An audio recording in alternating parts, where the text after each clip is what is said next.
तो आरएसएस का प्रभाव इस बार टिकट वितरण में अच्छा खासा है, और वो प्रभाव मतलब बीजेपी को ये तो समझ में आ गया कि आरएसएस इनको भले ही चुनाव जितवा ना सके पर हरवा तो सकती है।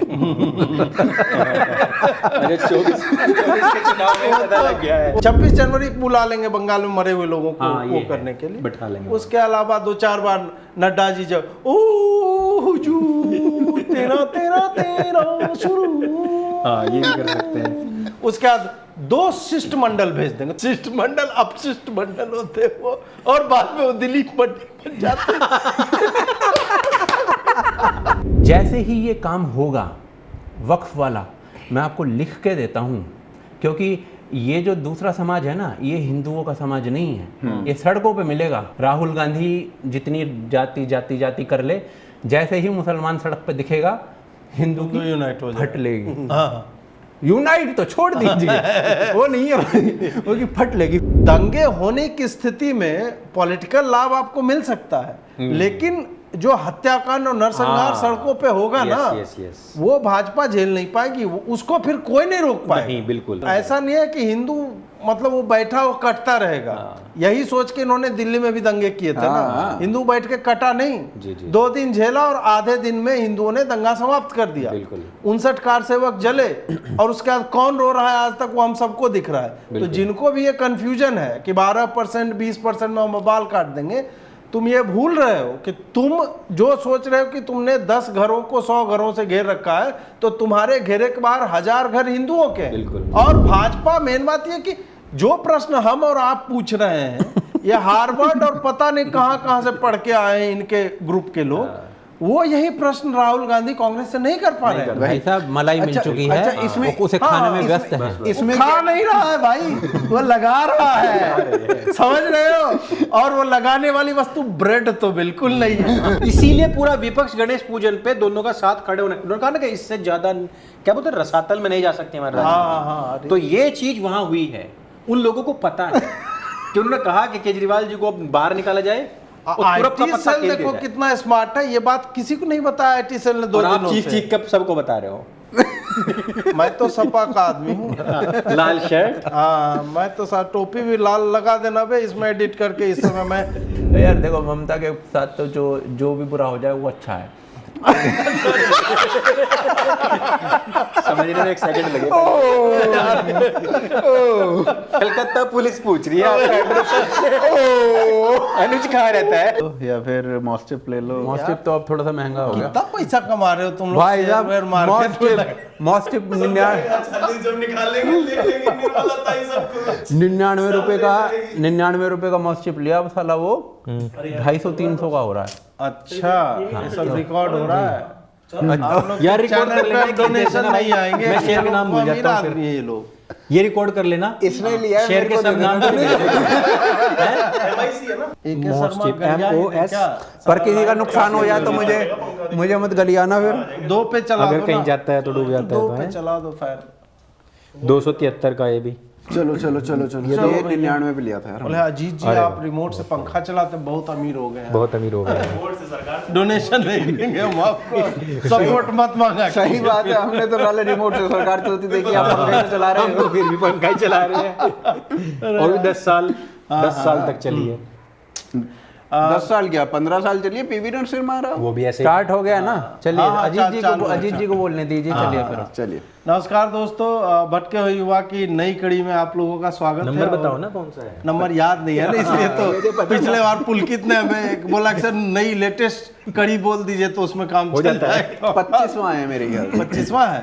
अच्छा 25वां या 8 नहीं है, 25वां तो नहीं है यार, क्योंकि 3 के पहाड़े में रहता है, तो फिर 25 26 जब भी तो 25 इनका होगा। 27 ठीक है, तभी तो 25 तो होगा। 25 कह दो आप। हाँ ठीक है, 25वीं कड़ी में आप सबका स्वागत। अरे रजत जयंती हो गई। हाँ, अरे हाँ यार, ये तो रजत जयंती हो गई एकदम, ये तो कविता हो गई। और रजत जयंती से याद आया कि अभी कुछ दिन पहले अंकुर भाई जो है विद्रोह पे उतर आए थे कि नहीं ये सब नहीं चलेगा, मैं छोड़ के जा रहा हूँ खेती करने के लिए।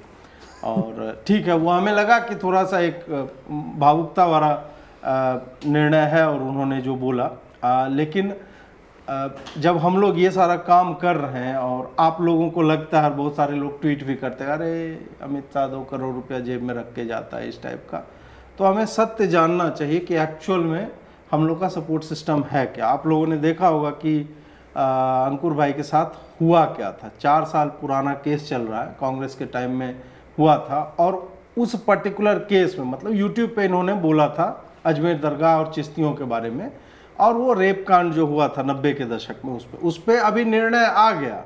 उस निर्णय के आने के बाद इनके घर पे कुर्की जब्ती करने के लिए जो छापे पड़ने लगे, और इनके पास कोई और विकल्प नहीं था सिवाय इसके कि ये आत्मसमर्पण करें जा कर के वहाँ जो थाना है वहाँ पे, और उसके बाद फिर कोर्ट में पेशी। तो थोड़ा सा हम पहले उस पे चर्चा करेंगे। अंकुर भाई, क्या हुआ था, कैसे हुआ था, वो बताइए, उसके बाद हम अपने टॉपिक्स पे चलेंगे। देखो, केस के बारे में तो सभी को पता, आपने बता ही दिया है। 2019 के अप्रैल में मैंने ये जिक्र किया था, और उसी टाइम पर लल्लन टॉप और दूसरे जैसा आज तक पे भी ये सारी चीज़ें चल रही थी। लेकिन एज बीइंग आचार्य मेरा ये फ़र्ज़ बनता है कि अपने समाज को मैं बताऊं कि आपको कहाँ जाना चाहिए और कहाँ नहीं जाना चाहिए। अपनी बहन बेटियों को ऐसे स्थान पर ना ले जाएं। उसके बाद में मेरे ऊपर ये केस लगा दिया गया कि मैंने ख्वाजा मुइनुद्दीन चिश्ती को ही बलात्कारी कह दिया, जबकि भाई ये जो कांड हुआ है ये हुआ है 90 में, और चिश्ती को मेरे सैकड़ों साल हो चुके थे, तो मैं ये कह ही नहीं सकता था। फिर ऊपर से मैंने जो उसकी ट्रांसक्रिप्शन भेजी थी उसमें भी कहीं ऐसा वर्ड मैंने यूज़ नहीं किया था। लेकिन पुलिस आई मेरे दरवाजे पे, वहाँ जो समन होता है वो चिपकाया, और उसका फ़ोटो लेकर वो उतार के ले गए। मतलब मैंने सबसे पूछा कि कोई पेपर मिला है क्या, कोई समन मिला है क्या, किसी को नहीं मिला था। मैं वहाँ नहीं रहता हूँ, और मुझे 2012 में मैंने अपना घर छोड़ दिया था। वहाँ से मेरा कोई वास्ता ताल्लुकात नहीं था, लेकिन कोई एड्रेस उनको मिल गया तो पहुँच गए। उसके बाद में होता यह है कि कुछ ही दिनों के बाद गिरफ्तारी, कुछ ही दिनों के बाद में कुर्की का वो वारंट निकाल देते हैं। गए वहाँ पर, उन्होंने कहा हम इस घर को ध्वस्त कर देंगे, बुलडोजर चलवा देंगे। उन्होंने कहा कि देखो, हमारे राशन कार्ड में उसका नाम नहीं है, किसी भी जगह पर परिवार रजिस्टर में भी नाम नहीं है, उसके नाम पे यहाँ कोई संपत्ति भी नहीं है, आप क्या कुर्क करोगे भाई। ये सारी चीज़ होने के बाद में जब इस चीज़ का लगातार मेरे ऊपर दबाव बढ़ता चला गया, अंततः मुझे जाना पड़ा। और देखो, अब सबसे बड़ी चीज़ कि हम हाई कोर्ट, आपने मुझे कहा भी था कि आपने हाई कोर्ट में क्यों नहीं वो करी। हाई कोर्ट से हमारी अपील खारिज हो जाती है। वो कहते हैं कि निचले कोर्ट से आप लड़ते हुए आओ, अगर वहाँ पर कुछ होता है तो तब आना। और जिस थाने में ये हुआ है ना केस, वहाँ आप पैदल चल के भी नहीं जा सकते। पहली बात तो वे गलियाँ नहीं होती, मोरियाँ होती हैं। फिर दूसरी बात कि वहाँ इतनी भीड़ भयंकर होती है, और आप अगर पटल पे हो, अगर आपके नाम के वहाँ लिस्ट में आपका नाम है ना, और नारे लग चुके, वहाँ पर फोटो लग चुके, सड़क पे हमारे फोटो लगाए गए ताकि उस पर्टिकुलर स्थान तक जाने के लिए हमारे चेहरों के ऊपर जूते रख कर वहाँ लोग जा सकें। वहाँ क्या हम अपनी पेशी के लिए जा सकते थे? ना। हमारी अर्जी यही थी कि भाई हमें हाई कोर्ट जाना चाहिए, या फिर थाने का वो जो जांच है वो चेंज हो। लेकिन कुछ नहीं किया गया, क्योंकि नीचे से लेकर ऊपर तक देखो सिस्टम तो उन्हीं का ही है, उन्हीं के लोग हैं। मैं क्या ही कहूँ अब कि जिन्होंने केस किया है, और जिसने केस किया है वो मोदी जी के बराबर में खड़े होकर हर साल चादर लेने के लिए आता है। और इस चीज़ को हमने बहुत टाइम पहले से कहा था कि भाई चलो ठीक है, उस टाइम पे वहाँ गहलोत जी की सरकार थी, कांग्रेस सरकार थी, लेकिन वही लोग तुम्हारे बराबर में खड़े होकर चादर ले रहे हैं। और अब उनके जन्मदिन पर 4000 किलो शाकाहारी खिचड़ी बनाकर बंटवाने की बात कर रहे हैं, कॉरिडोर बनाने की बात कर रहे हैं। लेकिन आप ये नहीं देख रहे कि आप ही की लीडर थी नुपुर शर्मा, उसके खिलाफ वही नारेबाजी हुई, और वो कन्हैया लाल जिसके बारे में आपने वर्षों तक कोई संज्ञान नहीं लिया, सिर्फ आप चुनाव में जाकर वहां खड़े होकर कहते हैं कन्हैया लाल का बदला लिया जाए। ये जो चीजें हैं, ये दोगलापन जो है ना, ये सब हर जगह एक्सपोज हो रहा है। इस लड़ाई में जब मैं वहां गया और जब हमारी तरफ से पेशी हुई, तो हमारे वकील ने पक्ष यही रखा कि भाई या तो एक काम करो, 6 लोग जो गिरफ्तार हुए उनको बाहर कर दो और अंकुर को जेल में डाल दो, क्योंकि अंकुर गलत है और वो सब सही है। और या फिर जब वो लोग जेल में जा चुके हैं तो ये केस गलत है, ये केस गलत है, एकदम खत्म है। खैर, अभी अक्टूबर में एक और तारीख है, तो उसके बाद में देखते हैं क्या होता है क्या नहीं होता है। लेकिन ये जो है ना, मतलब एक वेदना तो जागती ही है कि जब आप ऐसे मुहाने पर खड़े हुए हैं और वहां से आपको लगता है कि आपने 5 साल पहले कोई बयान दिया और उस पर आपके खिलाफ अभी तक 505 चल रही है। भाई मैंने कोई बयान दिया 19 में, मेरे ऊपर केस होता है 14-15 महीने के बाद में, वो भी 505। लगाने वाले ने ये तक नहीं देखा कि यार 48 घंटे के अंदर कोई कंकर नहीं उछली, 14 महीने में कोई कंकर नहीं उछली, तो इस पर 505 लग ही नहीं सकती। फिर दूसरी बात यह है कि आपने कहा कि वो सूफी संत है। सूफी संत को यदि रेपिस्ट कह भी दिया गया तो आप 295 है कैसे लगा सकते हो भाई? इस पर ब्लास्फेमिया, धार्मिक भावनाओं को आत करने वाली चीजें। हमारे तो हिंदुओं के कितने सारे संत जो हैं जेल में पड़े हैं और उनको रेपिस्ट डेली बोला जाता है, तब कुछ नहीं हुआ, जबकि मैंने बोला भी नहीं और उसके बावजूद भी आपने लगा दिया। तो ये देखो ना कि जिस व्यक्ति ने इतने बड़े पद पर बैठते हुए उसके बावजूद गिरफ्तारी और कुर्की का वारंट लिखा, उसका दिमाग कहां होगा?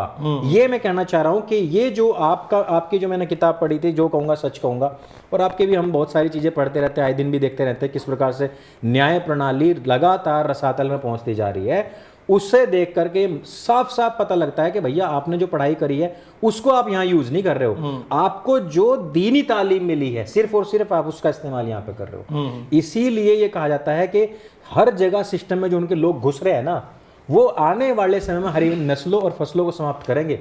अब तो चलो ठीक है, जिस भी किसी तरीके से न्यायिक प्रणाली से ही सही हम बाहर निकल जाएंगे। और मैं इस बात का पूर्ण विश्वास के साथ कहता हूं, ईश्वर को साक्षी मानते हुए, कि इस केस में तो हम पूरा जीतेंगे, 101% जीतेंगे। सब लोगों का आशीर्वाद हमारे साथ में है। लेकिन ये तो आए दिन अजीत जी ये छोटी छोटी बातों के ऊपर केस कर देंगे।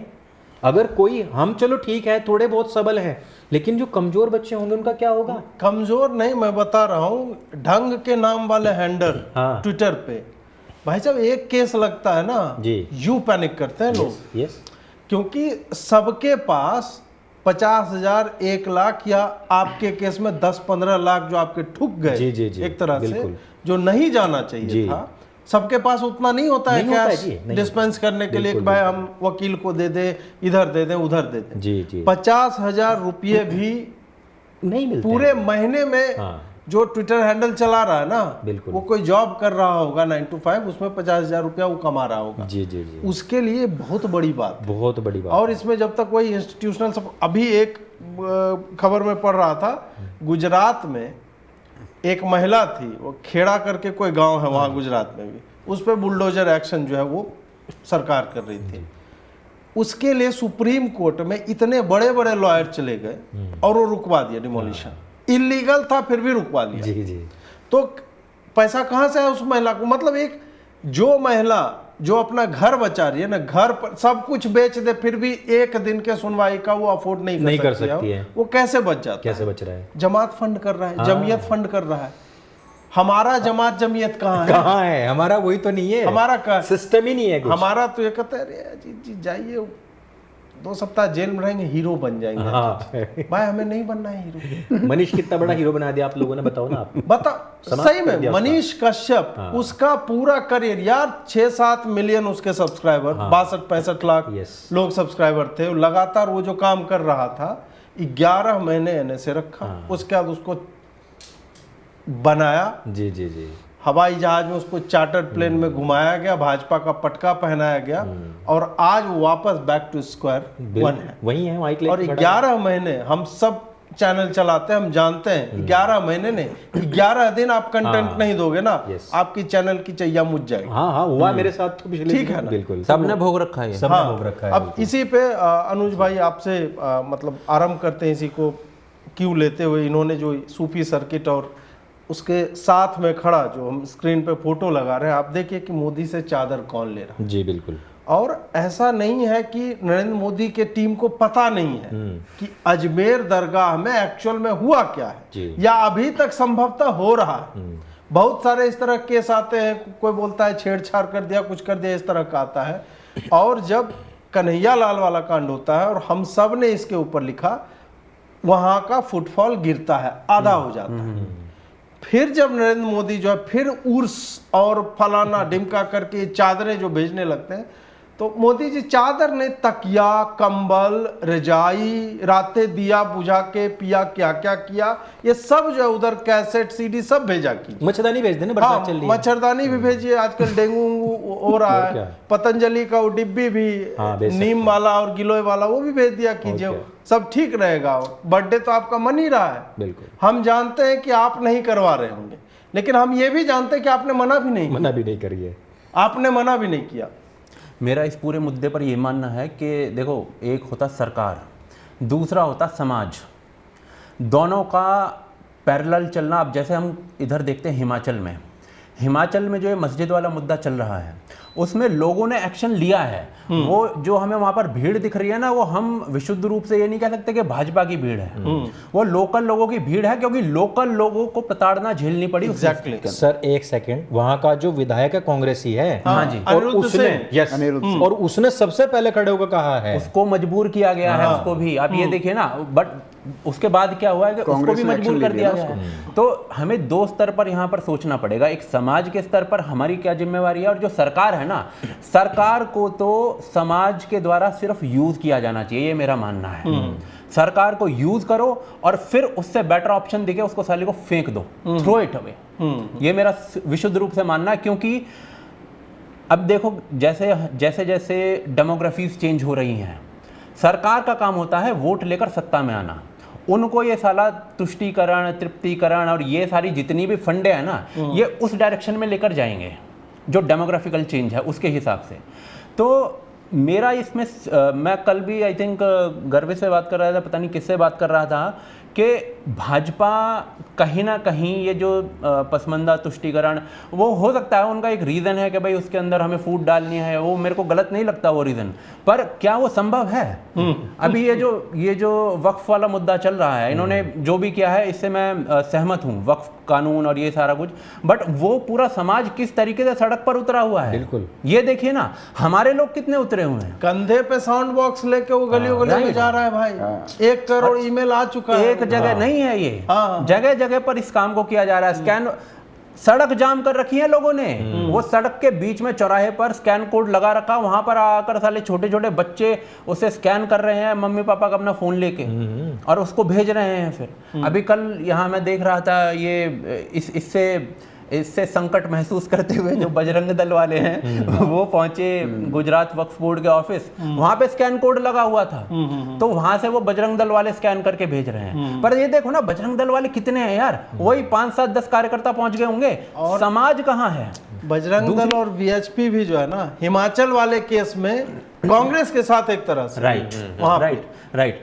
तो ये मेरा कहना है, एक समाज के तौर पर जो कर्तव्य है, हमें कहीं ना कहीं जो इसमें फिर वही आइडियोलॉजिकल चीज़ें आ जाती हैं, जो कहीं ना कहीं सावरकर ने एक बार बोला था, हिंदुत्व की जो आइडियोलॉजी है, जैसे कि जूस की आइडियोलॉजी है, जूस पहले पिटते थे पूरी जगह, हर जगह पिटते थे, लेकिन जैसे ही उन्होंने जायनिज्म अपनाया, आज देख लो क्या है वो। तो हमें हिंदुत्व की आइडियोलॉजी को सामाजिक रूप से अपनाना ही पड़ेगा, नहीं तो पॉलिटिकल शक्ति जब तक नहीं है हिंदुत्व की, तब तक इट इज नॉट पॉसिबल। और बीजेपी आज जिस डायरेक्शन में जा रही है, मैं कतई नहीं मानता, अगर ये जो अभी ऑनेस्टली मुझे नहीं पता था, ये सूफी सर्किट वाला मेरे तो दिमाग में थोड़े ब्लोन हो गया क्या यार साला, अगर ये सूफी सर्किट वाला, ये तो अंबेडकर वाला ठीक है आपका, ये Buddha circuit, Buddha circuit, even Ramayana circuit तो ग्रेट, ऑफ कोर्स उसका तो बहुत फायदा मिलना ही है, रामायण सर्किट का जो भी है।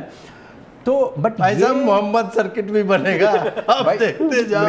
मेरे को ना ये हर्षवर्धन जी रहते तो मोहम्मद सर्किट बनवा दे, वो तो बन जाता है। रिजिजू जी है थोड़े फिट, हर्षवर्धन उनको बोला जा रहा है, ये है हर्षवर्धन ही थोड़े फिट है, और बैक फ्लिप मार के वो बोतलों के ढक्कन खोलते हैं, वो सब तीर मारते हैं वो। हम जो इकोसिस्टम वाली बात कर रहे थे पूरी, इसमें मुझे विशुद्ध रूप से यही लगता है कि इकोसिस्टम इनके बस का तो नहीं लग रहा बनाना, अब नहीं लग रहा, ऑनेस्टली नहीं लग रहा है, या फिर ये बनाना, उससे पहले प्रश्न ये है क्या वो बनाना चाहते हैं? मुझे अब मुझे ये नहीं लग रहा, ये सवाल है, अब नहीं लग रहा है कि बनाना चाहते हैं। इकोसिस्टम बनाएंगे यार, कमला हैरिस नाराज हो जाएगी, आई थिंक ये कार्य हम लोगों को मिलकर कर लेना चाहिए। हम लोग इतिहास में एक बहुत बड़े गौरवपूर्ण, जो कभी क्या नाम था उसका जिसने ये जायनिज्म की आइडियोलॉजी दी थी, आज हम उस मुहाने पर खड़े हैं हम उस आइडियोलॉजी को अगर आगे लेकर जाएं, इतिहास के पन्नों में हमारा नाम अंकित हो जाएगा, अंकुर भी हमारा नाम अंकित हो जाएगा,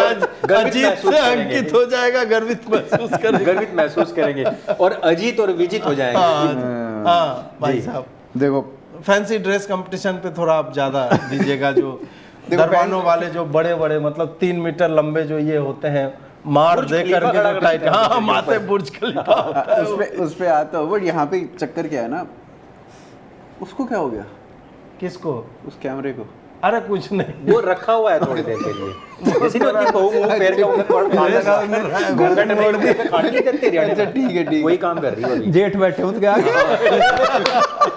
परे को मुंह करके चार्ज हो रही है। तुम क्या अरे घूम गया ये देखो। ले आ जा, बस ठीक है। क्या कह रहे थे जेठ जी? देखे उसकी आंख में, तुम तो कह रही हो।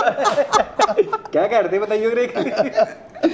तो लोगों को कंटेक्स्ट पता चले ना, मैं साला उसका एक वीडियो बना लेता हूँ। ये अरे बहुत बढ़िया। चलो ठीक है, ठीक है, ये लगा। चलिए। तो देखो, ये जो मुद्दा है ना आइडियोलॉजी की, जहाँ पे बात आती है, तो कहीं ना कहीं हमारे समाज की भी गड़बड़ है, क्योंकि हमारा समाज उस फोर्स से अपनी बातों को नहीं रखता है कि पॉलिटिकल क्लास जो है वो हमारी बातों को माने। उनको पता है, मुसलमानों को पता है, हाँ। मुसलमानों को पता है कि भाई हमें कितना दबाव, कहां, कब, कैसे और क्यों बनाना है, ताकि पॉलिटिकल क्लास हमारी बात को सुने, देखे, समझे और रिएक्ट करे और एक्ट करे। यार हम कम से कम डॉक्टर और इंजीनियर तो पैदा कर रहे हैं। सेमीकंडक्टर बना रहे तुम तो। हाँ, हम अचीवमेंट्स भी देखिए हमारे। नहीं, इंजीनियर वो भी पैदा कर रहे हैं, लेकिन उसका नाम शर्जील इमाम है। डॉक्टर वो भी पैदा कर रहे हैं, उसका नाम उमर खालिद है। लादेन और भी। देखो मकसद नहीं बोलते हैं भाई। वही। तो देखो हमें डॉक्टर इंजीनियर पैदा करने हैं, एमबीए भी पैदा करने हैं, लेकिन हमें सर्वाइव भी तो करना है ना भाई। एक समाज की तरह जुड़ना और एक समाज को पॉलिटिकल आइडेंटिटी बनाना, ये हमारा काम है। अगर हम नहीं करेंगे तो भाई पॉलिटिकल क्लास, चाहे वो भाजपा हो, चाहे वो कांग्रेस हो, चाहे वो कोई भी हो, नहीं सुनेगी। और जब ये हिमाचल की अभी बात हुई, हिमाचल में जब कांग्रेस ने सदन में ये मुद्दा उठाया, ये क्या नाम था, अनिरुद्ध सिंह ने जब ये मुद्दा उठाया तो हमारी बात उस टाइम पे क्या हो रही थी, मैंने कहा यार हिमाचल में हो सकता है उठा रहे हों, क्योंकि 99% पॉपुलेशन, मतलब 2-3% पॉपुलेशन मुसलमानों की है, तो इतना ज्यादा प्रभाव नहीं पड़ता है, तो इसलिए उठा दिया होगा कि वहां पे तुष्टीकरण करने की आवश्यकता नहीं है, ठीक है। लेकिन फिर अनिरुद्ध सिंह के ऊपर जितना प्रेशर सेंटर ने बनाया और वहां के जो कांग्रेस के काडर ने बनाया, वो गजब का था। अनिरुद्ध सिंह को दबाया गया बहुत भयंकर तरीके से कांग्रेस के द्वारा ही। सदन में ही एक दूसरा मंत्री था, उससे बातें हो, बोला नहीं सिचुएशन संजौली में नॉर्मल है, कुछ नहीं ऐसा चल रहा है। उसने कहा कि जो जमीन है ये वक्फ की है, 1960 से वक्फ की है। भाई अगर मंत्री जी ऐसा बयान दे देंगे तो वक्फ तो कहेगी ना, हाँ हमारी है। मतलब उस जमीन पे 44 बार नोटिस जा चुके हैं, 44 हियरिंग हो चुकी है कोर्ट के अंदर के भाई ये जमीन कैसी है, क्या नहीं है, क्या है। उसको 34-35 नोटिस जा चुके हैं म्युनिसिपल कमीशन के द्वारा, ठीक है। और फिर वक्फ बोर्ड आके कह देता 10 सालों के बाद, 14 सालों के बाद, नहीं हमारी है। तो भाई साहब ये वहां पे दिक्कत अनिरुद्ध सिंह ने एक विषय और उठाया था, उसने कहा कि मस्जिद तो चलो है ही है, लेकिन यहाँ लड़कियों को छेड़ते हुए मैंने खुद देखा है। यार ये तो नॉर्मल प्रोसेस है, बाजार में लड़कियों को छेड़ते हुए देखा। बेसिकली पता क्या होता है, उत्तरकाशी में क्या हुआ था, ये सेम चीज है ना, यही हुआ, सेम चीज। बेसिकली इनका सेम चीज नहीं है, ये मॉडस ऑपरेंडी कहीं पे भी देख लो आप, जो देवभूमियां है ना, नॉट जस्ट देवभूमि, आप चाहे ईरान देख लो, आप चाहे कैराना देख लो, आप चाहे लेबनान देख लो, कोई भी स्थान उठा के देख लो, सिंपल सा प्रोसेस है। किसी एक पर्टिकुलर जगह पर एक प्लॉट लिया जाएगा किसी दूसरे धर्म के लोगों का, उस पे अचानक से मंजिलें चढ़नी शुरू हो जाएंगी, उस पे उस गली में अचानक से 2-2, 3-3 हजार नमाजी आने लग जाएंगे, लोग परेशान होंगे, लोग कहेंगे साला क्या हो रहा है, वहीं पे साला नालियों में मुर्गे पड़े, बकरे पड़े हैं, लड़की छेड़ते ही भाग जाएंगे, और लोग परेशान होकर वहां से निकलते हैं, फिर पूरा एरिया घेर लिया लड़ाई झगड़े होते हैं, तो ठीक है भैया, लोग कहते कि इनसे पंगा नहीं लेना है, थोड़ा सा दूरी बनाना शुरू करेंगे। फिर उसके बाद उनकी लड़कियां छिड़ेंगी तो भैया और दिक्कत होगी। एक्चुअली लड़ने में भी दिक्कत नहीं है। फिर उसके बाद दंगे होंगे, तो कहेंगे यार ये सुकून से रहना है, यहाँ से छोड़ के चलो। जयपुर में कौन सी सोसाइटी थी वो, उसमें सेम चीज हुई, वहां से हिंदू प्लॉट छोड़ के भागने लगे। ब्रह्मपुरी में वहां से लोग छोड़ के लिया था एक ने, टोंक में भी महंगा मकान लिया और बाद में सारे सस्ते में लिए। एक पहला मकान लिया जाता है बस सबसे महंगा, उसके बाद सब के सब उन्होंने खाली करवा फिर दिया, आप गेट पे लिया था आप कैराना की बात कर लो, कैराना में सेम हुआ। आप राजस्थान टोंक की बात कर लो, वहां पे सेम हुआ।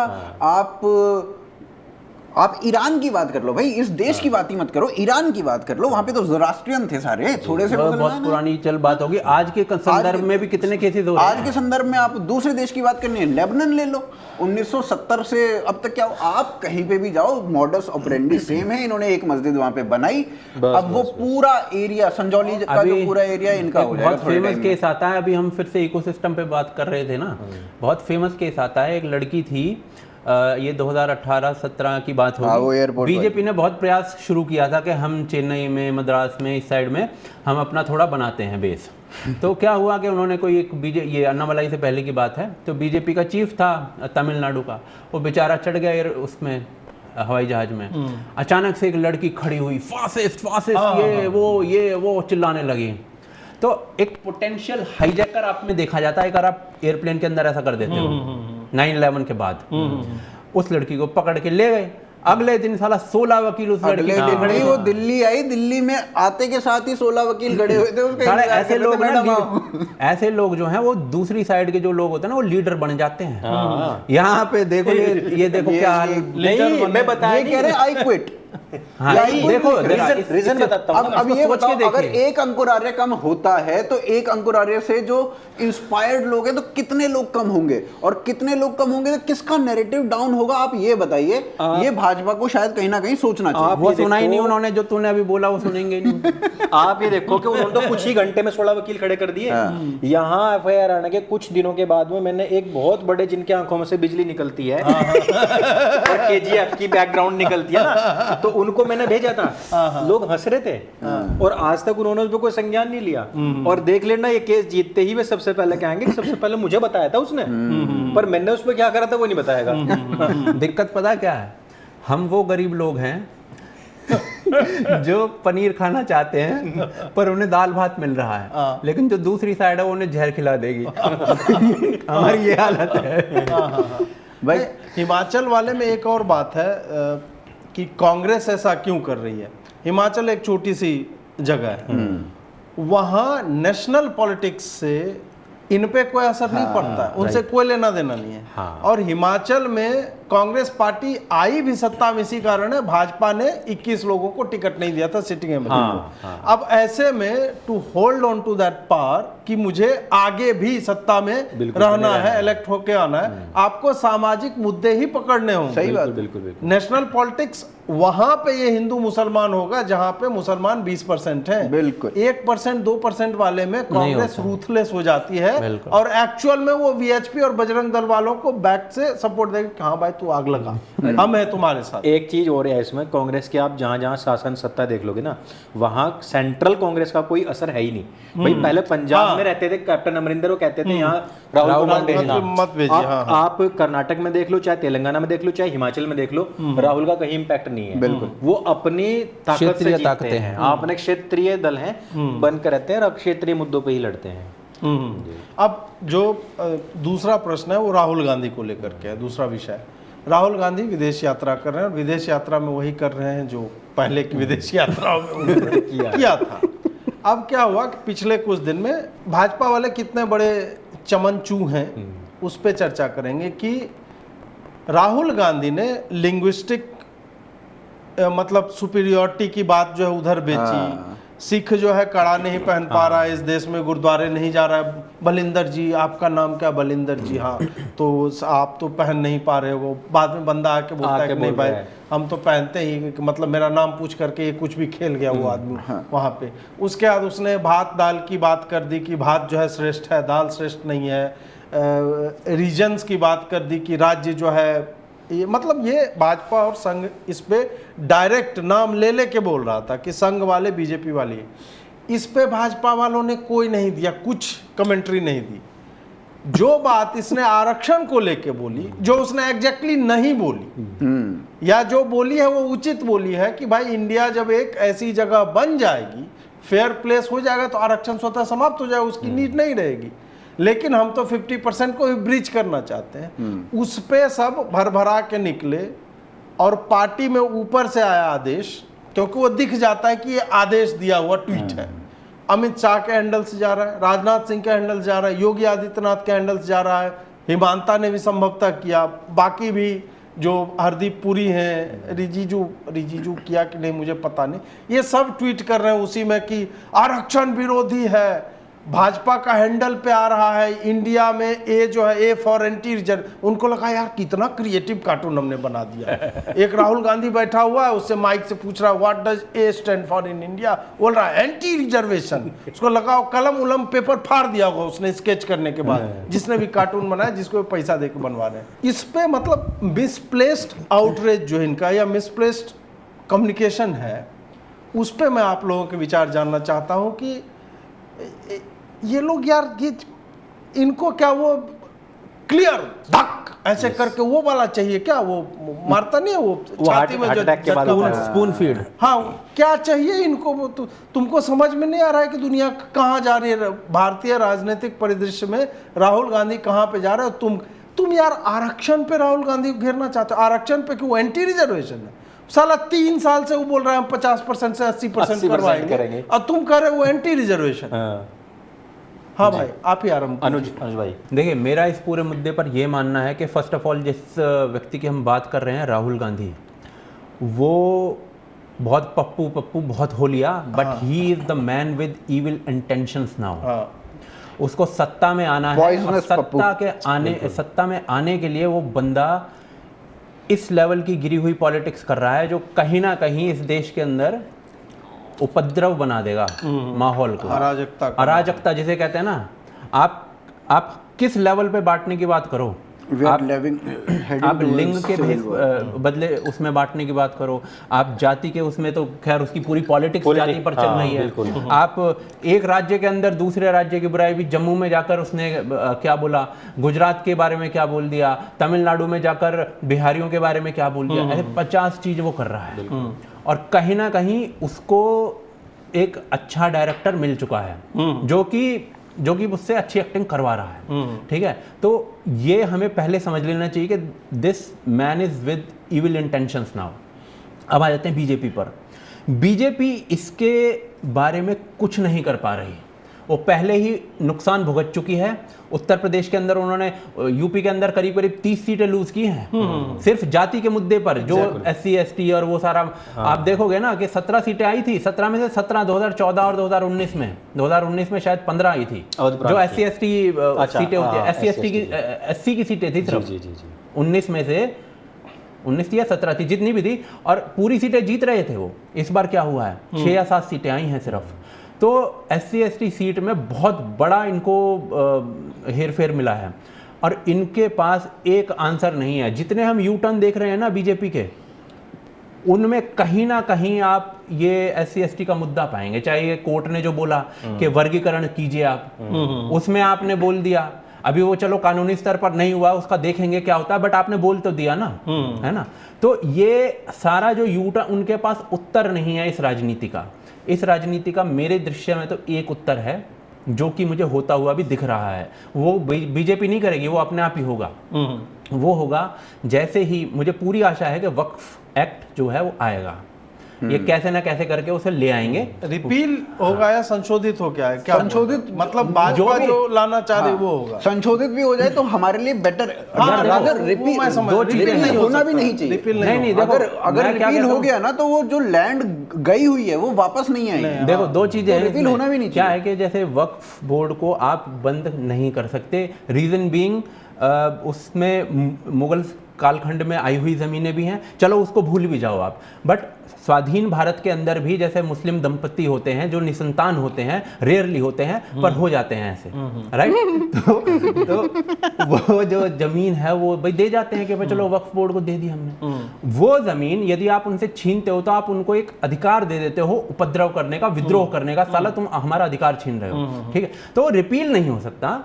बट जो जितना, मैं कोई कानूनी जानकार नहीं हूं, पर मैंने 1-2 लोगों से बात की है, उन्होंने कहा है कि ये जो इन्होंने सेट किया है एजेंडा वो ठीक है उसमें, ठीक है। तो अगर वो आ जाता है तो हमारे जो मुद्दे हैं वो सॉर्ट आउट हो जाते हैं, ठीक है। जैसे ही ये काम होगा वक्फ वाला, मैं आपको लिख के देता हूं, क्योंकि ये जो दूसरा समाज है ना, ये हिंदुओं का समाज नहीं है। ये सड़कों पे मिलेगा, आगजनी होगी, पत्थरबाजी। सीए में तो साला इनका लेना एक ना देना दो। सीए जैसा मुद्दा जो था उसमें आपने आधा देश जला गिरा था इन्होंने। ये 100% अभी तो होगा। माहौल बना ये और क्या है ना, ओवैसी ने बोल दिया है कि अल्लाह की जमीन है। और क्या है, हाँ देखो क्या कह रहा था, अल्लाह की जमीन है, क्या जाकर जवाब दोगे वहां पर? इनके लिए सबसे बड़ा डर ये है कि वहां जाकर क्या जवाब देंगे। बिल्कुल बिल्कुल। जन्नत छिन जाएगी। ये इस देश के अंदर अगले साल आप देखेंगे कि ये उपद्रव की स्थिति होगी, आगजनी होगी, और ये वक्फ वाले 100% करवाएंगे। सीए इनसे रिलेटेड नहीं था। कश्मीर का मुद्दा सिर्फ एक क्षेत्रीय मुद्दा था। ये तो इनसे डायरेक्ट ये कहा जा रहा है कि तुम्हारा कब्रिस्तान, तुम्हारी मस्जिदें, तुम्हारा ये, तुम्हारा वो, ये 100% देश में अगले साल आग लगनी तय है। और वहीं पे राहुल गांधी, ये मैं फिर यही बात कह रहा हूं, बीजेपी कुछ नहीं करेगी, पर बीजेपी को उसका फायदा मिल जाएगा। राहुल गांधी जितनी जाति कर ले, जैसे ही मुसलमान सड़क पे दिखेगा, हिंदू की यूनाइट हो फट लेगी। यूनाइट तो छोड़ दीजिए, वो नहीं है, वो की फट लेगी। फिर वो कहेगा अरे भाई थोड़ा टाइम और चलते हैं। तो ये फायदा बीजेपी को मिल जाएगा। बट देखो, हम अभी के परिदृश्य में जब हम बात कर रहे हैं ना, तो मैं एक चीज से, इस चीज से मैं तो एटलीस्ट प्रसन्न हूं कि जितना मैंने सोचा था कि ये फट्टू निकलेंगे, इन्होंने ये बहुत बड़ी लकड़ी उठा ली है। आई जस्ट विश कि ये इसको पुल ऑफ कर लें। अदरवाइज जैसे ही SC/ST का मुद्दा आ रहा है ना, ये ऐसे घूम रहे हैं यूं, बिल्कुल। ये पूरा मतलब केजरीवाल भी जितनी जल्दी बात नहीं बदलता ना, ऐसे घूम रहे हैं। नहीं, उसका मुझे लगता है कि एक कारण भी हो सकता है, क्योंकि उसी टाइम पे तो इन्होंने वक़्फ़ उठा दिया, उसी टाइम सुप्रीम कोर्ट ने इनका कह दिया। अगर ये दोनों मिल गए तो ओवैसी ने जो कहा था ना जय भीम जय मीम, वो भी आगे सरकार को पलट देते। तो इन्होंने करा कि भाई रिजर्वेशन का मामला ठंडा करके, और वो भी बीच बीच में ऐसा नहीं टायर वायर जला रहे हैं, लेकिन फिर भी इन्होंने कहा कि भाई जब तक हम जिंदा हैं तब तक रिजर्वेशन को कोई हाथ नहीं लगा सकता। अच्छा, एक और चीज हुई है, देखो एक और इंटरेस्टिंग चीज हुई है। राजस्थान में भील समाज ने, हम कह रहे तो तुम मर जाओ हम कह रहे तो जब तक जिंदा एक झंडा लो मर जाओ, हमें नहीं चाहिए आरक्षण, हमें नहीं चाहिए भाई। राजस्थान में भील समाज ने भी एक बहुत बड़ी रैली निकाली है। हाँ, नहीं निकाली। अब ये नहीं, इधर भी वाल्मीकियों ने निकाली है। हाँ, तो और उन्होंने कहा है इस चीज के लिए, तो लेकिन मुझे ऐसा लगता है कि जब तक वक़्फ़ वाला क्लियर नहीं हो जाता, क्योंकि क्या होगा ना, अभी फिल्टर हो जाएंगे। अभी दोनों धड़े सामने सामने खड़े हुए हैं सरकार के लिए, दो बड़े बैरिकेड हैं। अगर हम इसमें से रिजर्वेशन वाले को भी डाउन कर दें तो फिल्टर होकर सामने आ जाएंगे कि भाई कौन खड़ा हुआ है सड़क पर, कौन आगजनी कर रहा है। पहले मिक्स हो रहे थे सब, तो वो चीज सरकार नहीं कर रही है, तो मेरे ख्याल से ठीक यार है। मिक्स इसमें भी हो जाएगा, होएंगे। सीए में क्या खाली मुसलमान थे? मुसलमान से ज्यादा सरदार उधर दिख रहे थे, लंगर खाना जी, एससीज भी थे। वही मैं जिनको वापस लाया जाना था। भीम और ये और LGBTQ साला जितना LGBTQ तक नहीं रहा भाई साहब, आपका A++ बहुत सारे जो भी है उसमें बैटरी उठा जल जाता है, तो वहां तक जो है हो गया। और ये जो JPC को भेजा गया ना, और ये जो स्कैन QR कोड ये सब करवा रहा है, तो मुझे लग रहा है इसके कारण लोग सड़कों पे नहीं आएंगे। मुझे ऐसा लग रहा है। ऐसा इसलिए लग रहा है, भाजपा जब कंटेन करना चाहती है ना किसी चीज को, वो कर लेती है कंटेन। सड़क पे ये लोग आने से पहले ये ओवैसी बी टीम है भाजपा की, मैं ये मतलब भाई मैं ये जानता हूँ, ये करवा लेंगे इसको, जितना आग मुतना है अभी ये कर लेगा। JPC में इनकी कुछ बातें मान ली जाएंगी, उसके बाद इनके लीडर्स को, जमीयत और ये जमात, इन सब को मैनेज करेगी भाजपा। क्योंकि दंगे होने की स्थिति में पॉलिटिकल लाभ आपको मिल सकता है, लेकिन जो हत्याकांड और नरसंहार सड़कों पे होगा ना, वो भाजपा झेल नहीं पाएगी, उसको फिर कोई नहीं रोक पाएगा। नहीं, बिल्कुल। और जो हिंदू भी हैं वो भी अब की बार ये कहेंगे भाई उसका करा क्या 15 साल में। ऐसा नहीं है कि हिंदू मतलब वो बैठा वो कटता रहेगा। यही सोच के इन्होंने दिल्ली में भी दंगे किए थे ना, हिंदू बैठ के कटा नहीं, 2 दिन झेला और आधे दिन में हिंदुओं ने दंगा समाप्त कर दिया। 59 कार सेवक जले, और उसके बाद कौन रो रहा है आज तक वो हम सबको दिख रहा है। तो जिनको भी ये कंफ्यूजन है कि 12% 20% में हम बाल काट देंगे, तुम ये भूल रहे हो कि तुम जो सोच रहे हो कि तुमने 10 घरों को 100 घरों से घेर रखा है, तो तुम्हारे घेरे के बाहर 1000 घर हिंदुओं के। बिल्कुल। वो जब आ जाएंगे, वो डंडा पत्थर भी लेकर के आ जाएंगे ना, तो फिर उनके पास भी बचने के लिए बहुत ज्यादा संभावना है। ठीक है, वो इनहेरेंटली हिंसक हैं, लेकिन आदमी पे जब पड़ता है तो गर्दन लेके जाता नहीं, वो ईंट पत्थर जो भी उसको मिलेगा वो आत्मरक्षा करेगा। भाई जब 2013 में भी यही हुआ ना, 2013 में भी आपने छेड़ा, उन्होंने छोड़ा नहीं। अब आप कहाँ पे हो, अब आप रिफ्यूजी बन के फिर रहे हो ना अपनी ही जमीन पे। तो अब राहुल गांधी पे आते हैं वापस कि भाई जिस तरीके की राहुल गांधी के बयानबाजियां हैं, चाहे वो आरक्षण को लेकर हो, अब भाषा पे कह दिया इन्होंने, स्टेट वाइज पे भी कह दिया उसने, हर चीज़ पे वो डिवाइड एंड रूल वाली जो नीति है ना उसी पे चल रहा है। और जो आप कह रहे हैं ना कि उसका कोई अच्छा मेंटोर मिल गया, मुझे लग रहा है कि एओ ह्यूम दोबारा जन्म लेगा, कह रहा है कि भाई ऐसा ऐसा करो। नहीं एओ ह्यूम नहीं, मैं फिर से वो बैटमैन का जोकर है उसका साला वो वही आया कि I am a dog chasing cars. अरे मुझे पता नहीं साला किस टायर पे मूतना है, खोल के बैठूंगा, फुल एफएसटी वीटा चल रहा है उसमें, फुल सेल्फ ड्राइविंग करूंगा, उसे पता नहीं है, पर भौंकना है वो। मतलब जितनी आबादी उतना हक आरक्षण में बोल रहा है, लेकिन जितनी आबादी उतना हक टैक्सेशन में तुम क्यों नहीं बोल रहे हो? भारत में बोल रहे हो कि तमिलनाडु ज्यादा कमा रहा है, फिर तो साला तुम्हें वर्गीकरण का पक्षधर होना चाहिए। एग्जैक्टली। मेरे को ये बताओ, अगर ये जितनी आबादी उतना हक बोल रहा है, ठीक है, अब इसको दो पर्सपेक्टिव से देखते हैं। पहला पर्सपेक्टिव कि राहुल गांधी पारसी है, अब पारसी है जितनी आबादी उतना हक, तो प्राइम मिनिस्टर तो बना ही नहीं सकता किसी भी हिसाब से। 0.06% पारसी है, 0.1 भी नहीं है साला है?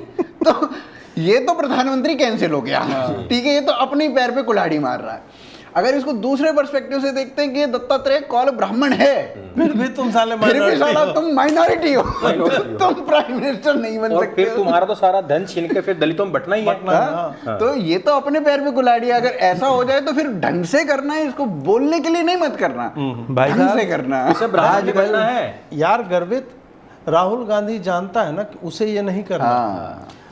राहुल गांधी जानता है कि ये काम भाजपा करेगी।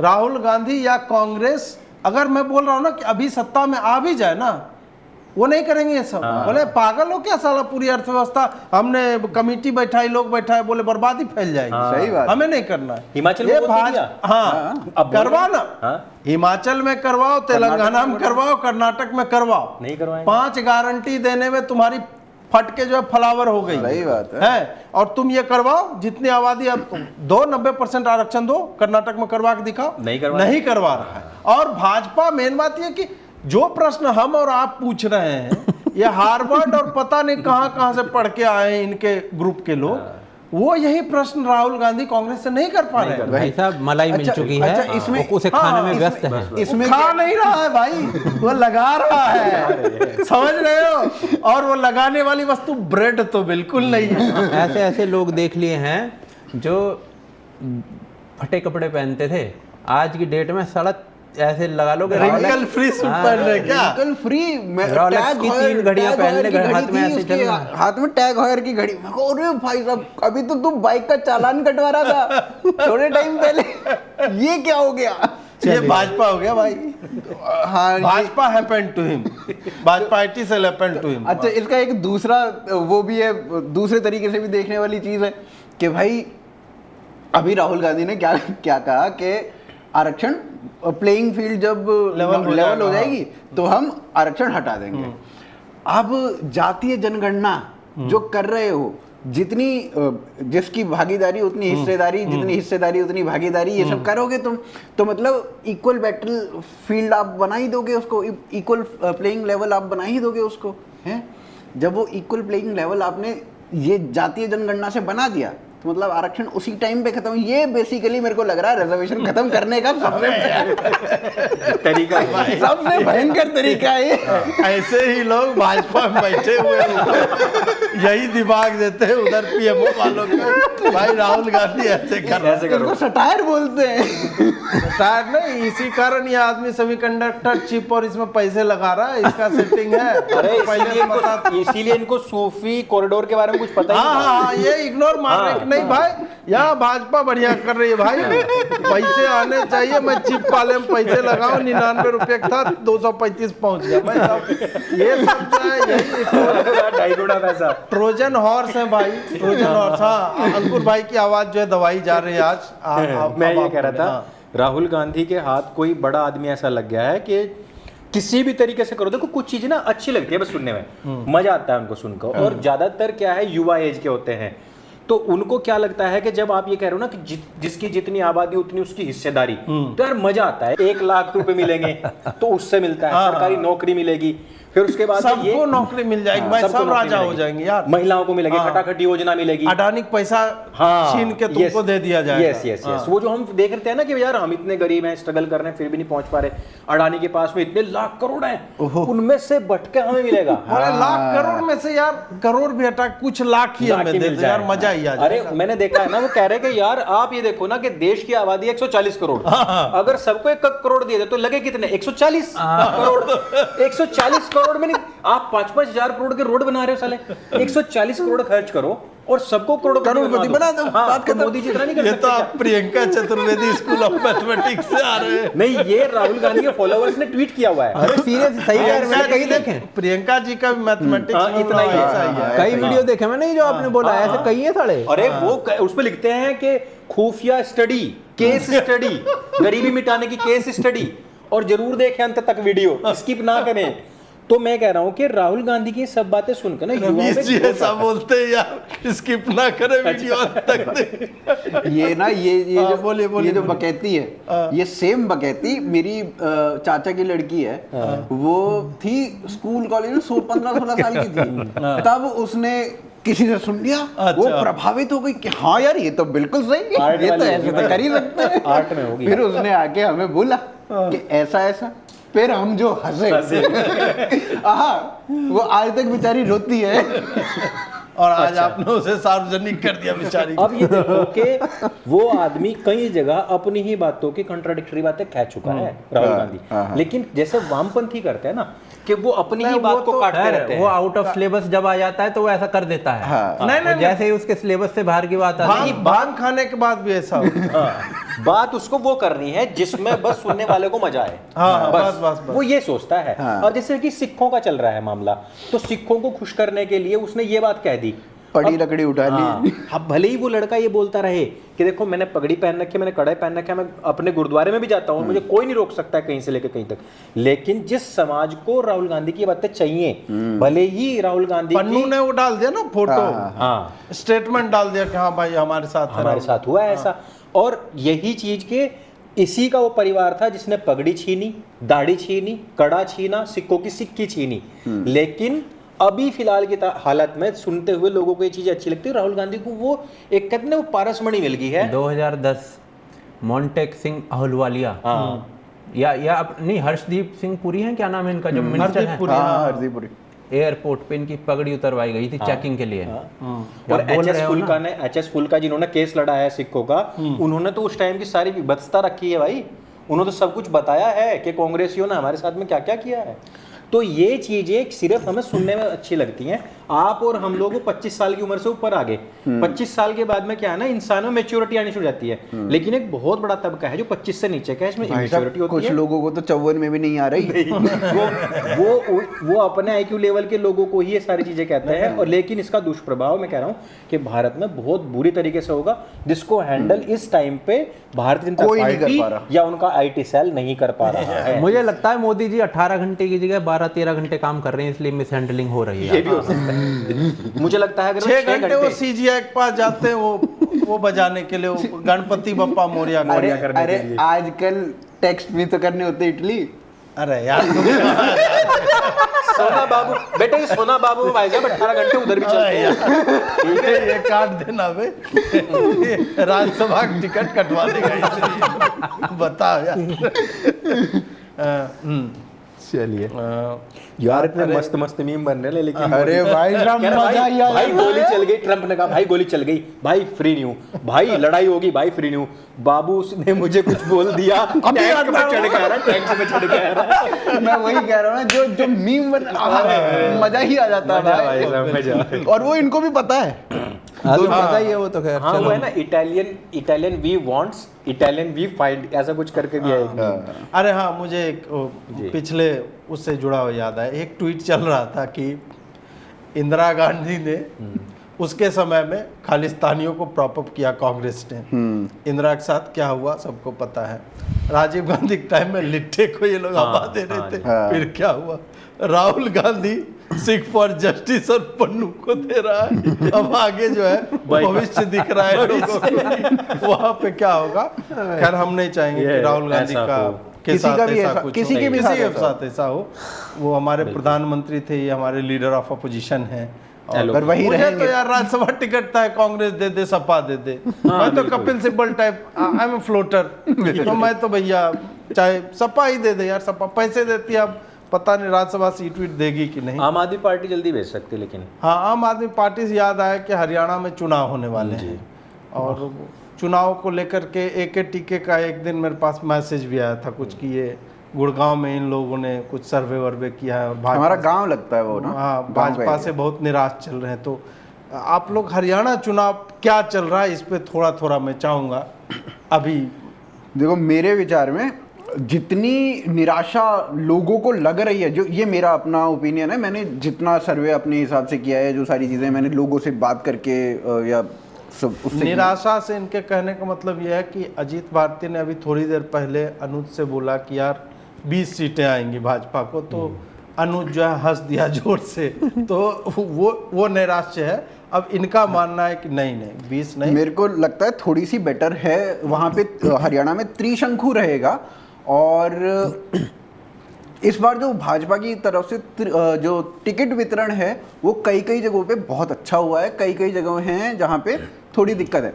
अब जिस सीट की ये बात कर रहे थे जहाँ पे मैंने सर्वे किया था, जो मेरा गांव है, वहाँ पे मुकेश शर्मा या मुकेश पहलवान बोलते हैं उन्हें, उनको टिकट दी गई है, और उन्होंने 2009 और 2014 में उसी सेम सीट से चुनाव लड़ा था। दोनों बार वो हारे थे। 2014 में जब कोई भी जीत रहा था तब वो हारे थे, ठीक है। और वहाँ पे मैंने और लोगों से बात करी, तो आरएसएस से भी कुछ लोग थे, उनसे बात हुई, तो उनका कहना ये था कि भाई अगर नवीन को देते तो ज़्यादा अच्छा था। उन्होंने साफ साफ ये नहीं कहा कि हम नवीन को सपोर्ट करेंगे या कुछ और करेंगे, बट उन्होंने कहा कि नवीन को देते तो बेटर था। तो इस तरीके की बातें वहाँ पे हुई, जिससे मेरे को लगा कि यहाँ पे अब यहाँ पे दूसरी side, on the flip side क्या है कि ये मुकेश शर्मा वहाँ पे बहुत टाइम से है, भाजपा की ही साइड है, और कौन सा नितिन गोयल जो था वो वहाँ पे बाद में दूसरी नवीन गोयल, नितिन गोयल, हाँ नवीन गोयल, वो वहाँ पे दूसरी पार्टी से आया है, बाद में आया है। तो पैराशूट एंट्री अगर होती है तो उसमें भी दिक्कत होती है। हम ही लोग बोलते हैं कि भाई पैराशूट वालों को आप दे देते हो, जो इतने टाइम से आपके साथ है उसको नहीं देते हो, तो वहाँ पे ये वाली बात भी है। तो इसलिए वहाँ पे मुकेश पहलवान को चुना गया, उन लोगों को तरजीह दी गई जो भाजपा के साथ पहले से हैं।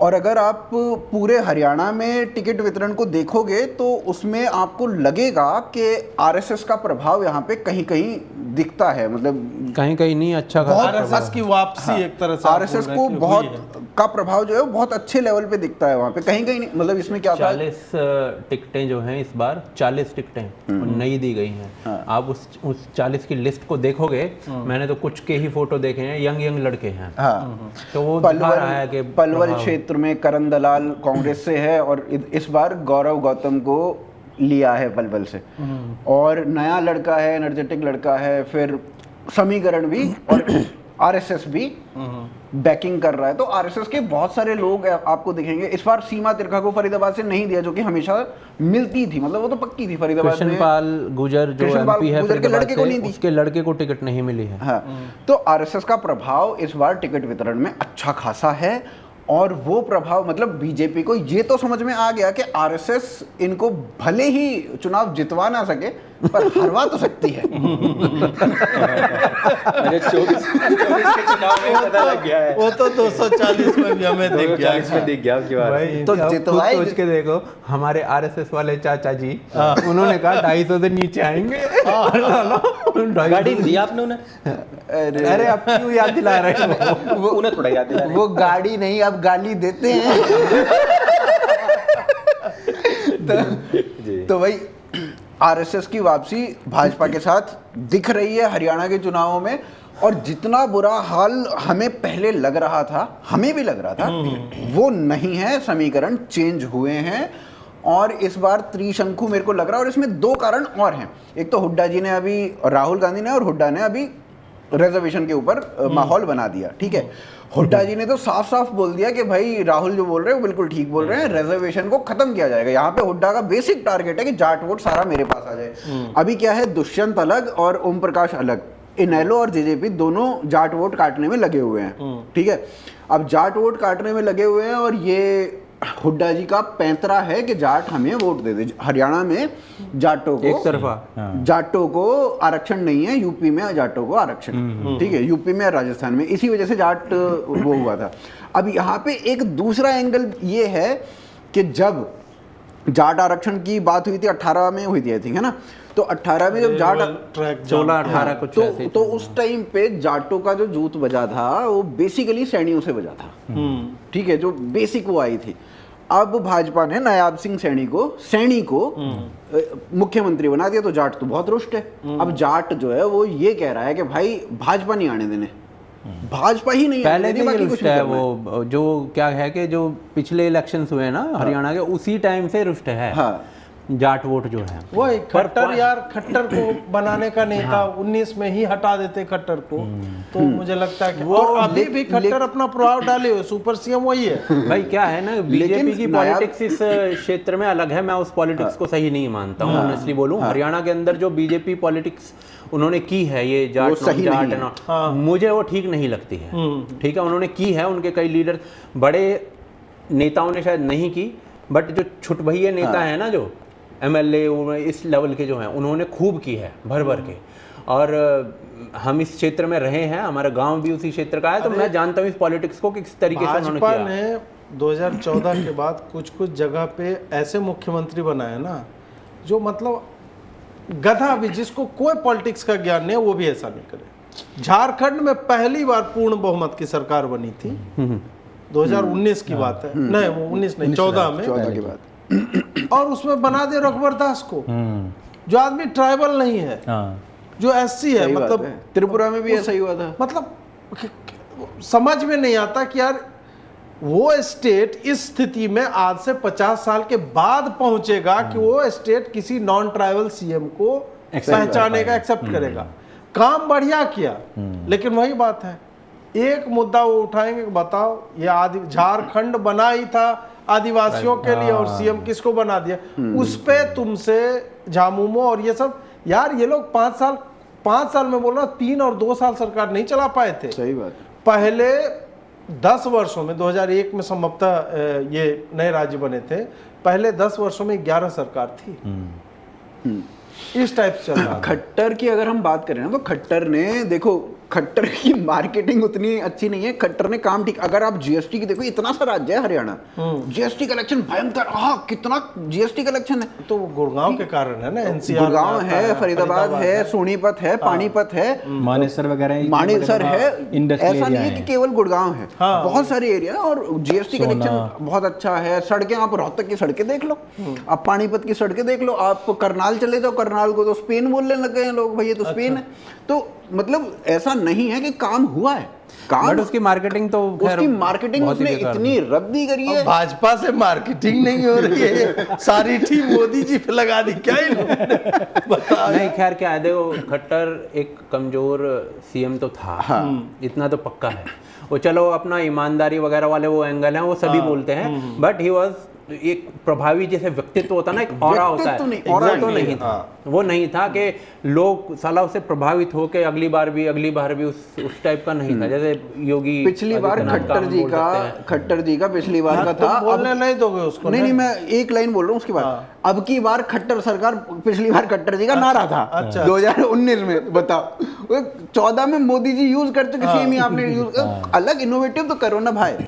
हरियाणा में क्या है कि जो कास्ट पॉलिटिक्स का उतना बड़ा एंगल नहीं रहता था। क्या होता था कि जो यहाँ पे अजगर पॉलिटिक्स, एक अजगर पॉलिटिक्स है, जो हमारे ये छोटू राम जी थे, उन्होंने एक पॉलिटिक्स चालू की थी, यूपी ऐसा बताया जाता है, यूपी से से चालू की थी, basically हरियाणा यूपी में से आई ही थी। उसमें क्या होता है, अहीर, जाट, गुजर, राजपूत तो अजगर बन गए, मार्शल कम्युनिटी जो है उनको जोड़ लिया। तो इनको जोड़कर, और इसमें बाद में फिर मुसलमान जो थे वो जो चौधरी चरण सिंह वगैरह के समय में आ गए, अजगरम हो गया वो।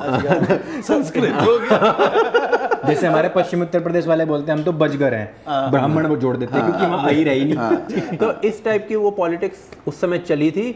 उसी पॉलिटिक्स को आगे लेते हुए देवीलाल वगैरह ने इन्होंने सरकारें बनानी चालू कर दी थी।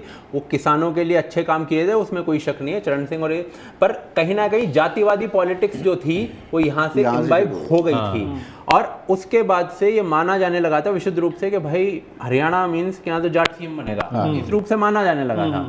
ठीक है, अब बिश्नोई भी आए और वो भी, बट कास्ट का ये आ गया था मामला। बीजेपी आई, बीजेपी ने क्या किया, सीधा पंजाबी सीएम और इस टाइप से, तो सीधा जो 22% लोग हैं राज्य के, उनके अंदर ये भाव, ऊपर से पहले जाट आरक्षण चला था, ठीक है, उसमें भाई जो भी कुछ हुआ मैं तो उसको सही नहीं मानता, जो जाटों की तरफ से हुआ उसको भी सही नहीं मानता, फिर जो सरकारों ने जो किया, सरकार ने भी खूब जूत बजाए, तो कहीं ना कहीं पहले से ही रुष्ट थे। ऊपर से आपने जाट सीएम हटा दिया, जो रिक्वायरमेंट हो गई थी इतने सालों से, 50 साल से, कि भाई जाट सीएम बनेगा, तो वो इस भाव के साथ बैठ गए कि भाई ये सरकार तो हमारे साथ नहीं है, और साइड हट लो। और जितना मैं एक शब्दावली है वो आप हरियाणा से बताइए, रड़क निकाल देंगे या ऐसे रड़क निकाल वो चल रहा है। हाँ, वो रड़क ही निकाल रहे हैं बेसिकली, और जाट रुष्ट है। आज आप कैप्टन अभिमन्यु को आज खड़ा कर दो, आज सारा जाट आपको वोट दे देगा। काम बता देंगे, ये ठीक किया, ये ठीक किया, ये ठीक किया। अभी क्या हुआ कि मैं अभी जब क्या नाम थे ये चुनाव थे अभी, आम चुनाव जो हुए हैं, उससे पहले मैं बैठा था एक के साथ, तो कहा जी इस बार यही शब्द, इसी टाइप का शब्द बोला था कुछ, इस बार तो मोदी की नाक रगड़ देंगे इस बार, ऐसा। क्या ऐसी क्या दिक्कत है, क्या काम हुआ है? मैंने कहा भाई देखो, अब काम तो सबके अपने अपने अलग अलग स्तर पे होते हैं। तो फिर एक और साइड में था, कहता यार ये 300, वो थोड़ा अलग, वो शहरी आदमी था थोड़ा, वो दूसरा ग्रामीण था, यार ये 370 हटा के ये क्या आप समझते हैं ये चुनाव जीत जाएंगे? 370 जो है वो कश्मीर का मामला है, यहाँ के लोगों को क्या मतलब उससे? ये काम गिनवाते हैं। मेरे से कल एक पत्रकार पूछ रहा था, मैंने कहा अच्छा जी। तो फिर मैं उस टाइम तो कुछ बोला नहीं। फिर एक दिन फिर बात चली, मैंने कहा भाई 370 हटने से आप ये देखिए आतंकवादी गतिविधियों पे कितना फर्क पड़ा है, आप ये जरा चेक कीजिए। आतंकवादी गतिविधियों में आपके घरों के लोग मरते थे। सही बात है, तुम्हारे फौजी हैं भाई बॉर्डर पे। हाँ, तो हरियाणा की तो फौजी है। फिर दिमाग पे आया, अरे हाँ ऐसा कुछ है उसके दिमाग। तो पॉइंट ये है कि काम गिनवाने जाओगे ना, आप गिनवा दोगे कोई भी, पर जो जाट वोट बैंक है हरियाणा का, वो तो है रुष्ट। और देयर आर पीपल, अगर जाट वोट बट जाता है हरियाणा में, और दूसरी तरफ जो ये कुमारी शैलजा वगैरह ये सब कुछ चला रखा है, दलित वोट और ये सब कुछ, दलित वोट में भी क्या हो रहा है कि जो दुष्यंत है, दुष्यंत के साथ में ये आजाद मिल गया है ये चंद्रशेखर, और बसपा जो है वो इनेलो के साथ मिल गई है। तो दलित वोट भी कहीं ना कहीं, ये कितना भी कर लो, ये बसपा वाले करीब 8-10 हज़ार वोट ऐसे निकाल ही लेते हैं कहीं ना कहीं। बिल्कुल। तो ये पता नहीं क्या रावण का युवाओं का प्रभाव, समाजवादी पार्टी में आ गई है। मैं तो ऑनेस्टली बहुत कंफ्यूज्ड हूं। वो यादव वोट कंसोलिडेट करने का प्रयास करेगी, बट यादव वोट जो है वो कंसोलिडेट होगा नहीं। हरियाणा का यादव में और यूपी बिहार का यादव में बहुत फर्क है, जमीन आसमान। ठीक है, अब हरियाणा का यादव भाजपा के साथ है, और ये जो पूरी बेल्ट है, अब गुड़गांव से लेके महेंद्रगढ़ तक की बेल्ट ले लो, यहाँ पे यादव प्रभाव है, यहाँ पे आपकी भाजपा रहेगी। फरीदाबाद में आपकी भाजपा रहेगी, गुड़गांव में आपकी प्रीडोमिनेंटली तो नहीं, एक आधी सीट इधर उधर कर दो तो भाजपा रहेगी। ठीक है, आगे आप पहुंच जाइए जाटलैंड में, तो रोहतक आगे आपका जाटलैंड, रोहतक, जींद, यहाँ पे आपको प्रभाव दिखना, हिसार तक, हिसार में फिर पंजाबी भी आना शुरू हो जाता है। तो यहाँ पे इमरजेंसी की भी एक बात है इसमें। इमरजेंसी फिल्म में सरदारों के साथ या सिखों के साथ जो भी दिखाया, उससे ना हरियाणा में 12 सीटें प्रभाव होती हैं। 12 सीटें, 4 लोकसभा सीटें हैं। सिख लोग, उससे 20% का डोमिनेंस है। इसी वजह से इस फिल्म को थोड़ा डिले किया या सारी 12 सीटें एक अकेली फिल्म प्रभावित कर सकती है, तो इस वजह से सारी चीजें करी गई। अब तो क्या अब इमरजेंसी हरियाणा चुनाव के बाद आएगी? हो सकता है। नहीं, मुझे नहीं लगता। या नहीं, बट नहीं, अब तो उसने सेंसर मिल गया ना इनको। कंगना ने कह दिया ना कि सारे वो जो जिसमें दिक्कत है वो ट्रिम कर दो, कोई दिक्कत नहीं है। तो सेंसर समझाया हो रही है तब आ रही है। धोखा के देगी। ये राजनीति है। 12 सीटें एक अकेली लल्लन फिल्म को से बोला ना प्रभावित हो रही थी। अगर ये दिक्कत ना होती, सिख बॉडी इस तरीके से ना करती तो चल जाती। ये ऐसा सोच रहे हैं। हाँ। भाजपा ऐसा सोच रही, जैसे भाजपा सोच रही थी कि किसान आंदोलन से वो जो है पंजाब के 300 सीटें प्रभावित हो रही, वो जो जीतने वाले थे, और 300 में उनको 350 सीटें आ गई। हरियाणा में सिख जो है ना, हरियाणा में भाजपा को वोट देता है। हाँ ये थोड़ा हरियाणा में सिख और ये पंजाबी जो है वो भाजपा को यार, वोट देते लेकिन हैं। तुम्हारी कम्युनिकेशन सिस्टम्स इतनी लचर है जी बिल्कुल कि जो एक्चुअल में हुआ है वो दिखाने पे तुम मतलब दिक्कत हो रही सिखों है। को नहीं कर पर यार सकते एक हो। बात बता, जितना मैंने पढ़ा इसमें 3 कट बताए गए हैं। एक कट तो वो बांग्लादेश में कुछ बच्चों का सर काट बच्चों रहे का, थे, हाँ, वो- beheading एक तो है, वो है, हाँ। एक और कोई था जो एक है महिलाओं सिखों से को मार related रहे हैं। नहीं कटा कुछ भी। तो जो भी सिखों से है, रिलेटेड क्या कटा है? 2-3 और पूछा कि भाई ये जो चर्चिल और निक्सन के नाम हाँ, से आप चर्चिल दे वाला रहे था हो, उसका सोर्स क्या है? यार मुझे ये लोग खुद पहले सोच के बैठ जाते हैं कि यार इससे वो नाराज हो जाएगा। नाराज हो जाने वाले पूछ लो पहले जाकर, क्यों भाई तुम नाराज अगर नहीं करेंगे तुमको वोट दे दोगे क्या? सही बात है। फीडबैक ले लो तुम बिठा करके। तो वो तो ये वो बच्चे हैं जो एग्जाम की ज्यादा तैयारी कर लेते हैं और फिर गलत लिख के आते हैं। हाँ, वो ऐसा साला, अरे आज मैथ्स का एग्जाम था, मैं तो हिस्ट्री पढ़ के आया था पूरी रात हिस्ट्री पढ़ के आया था।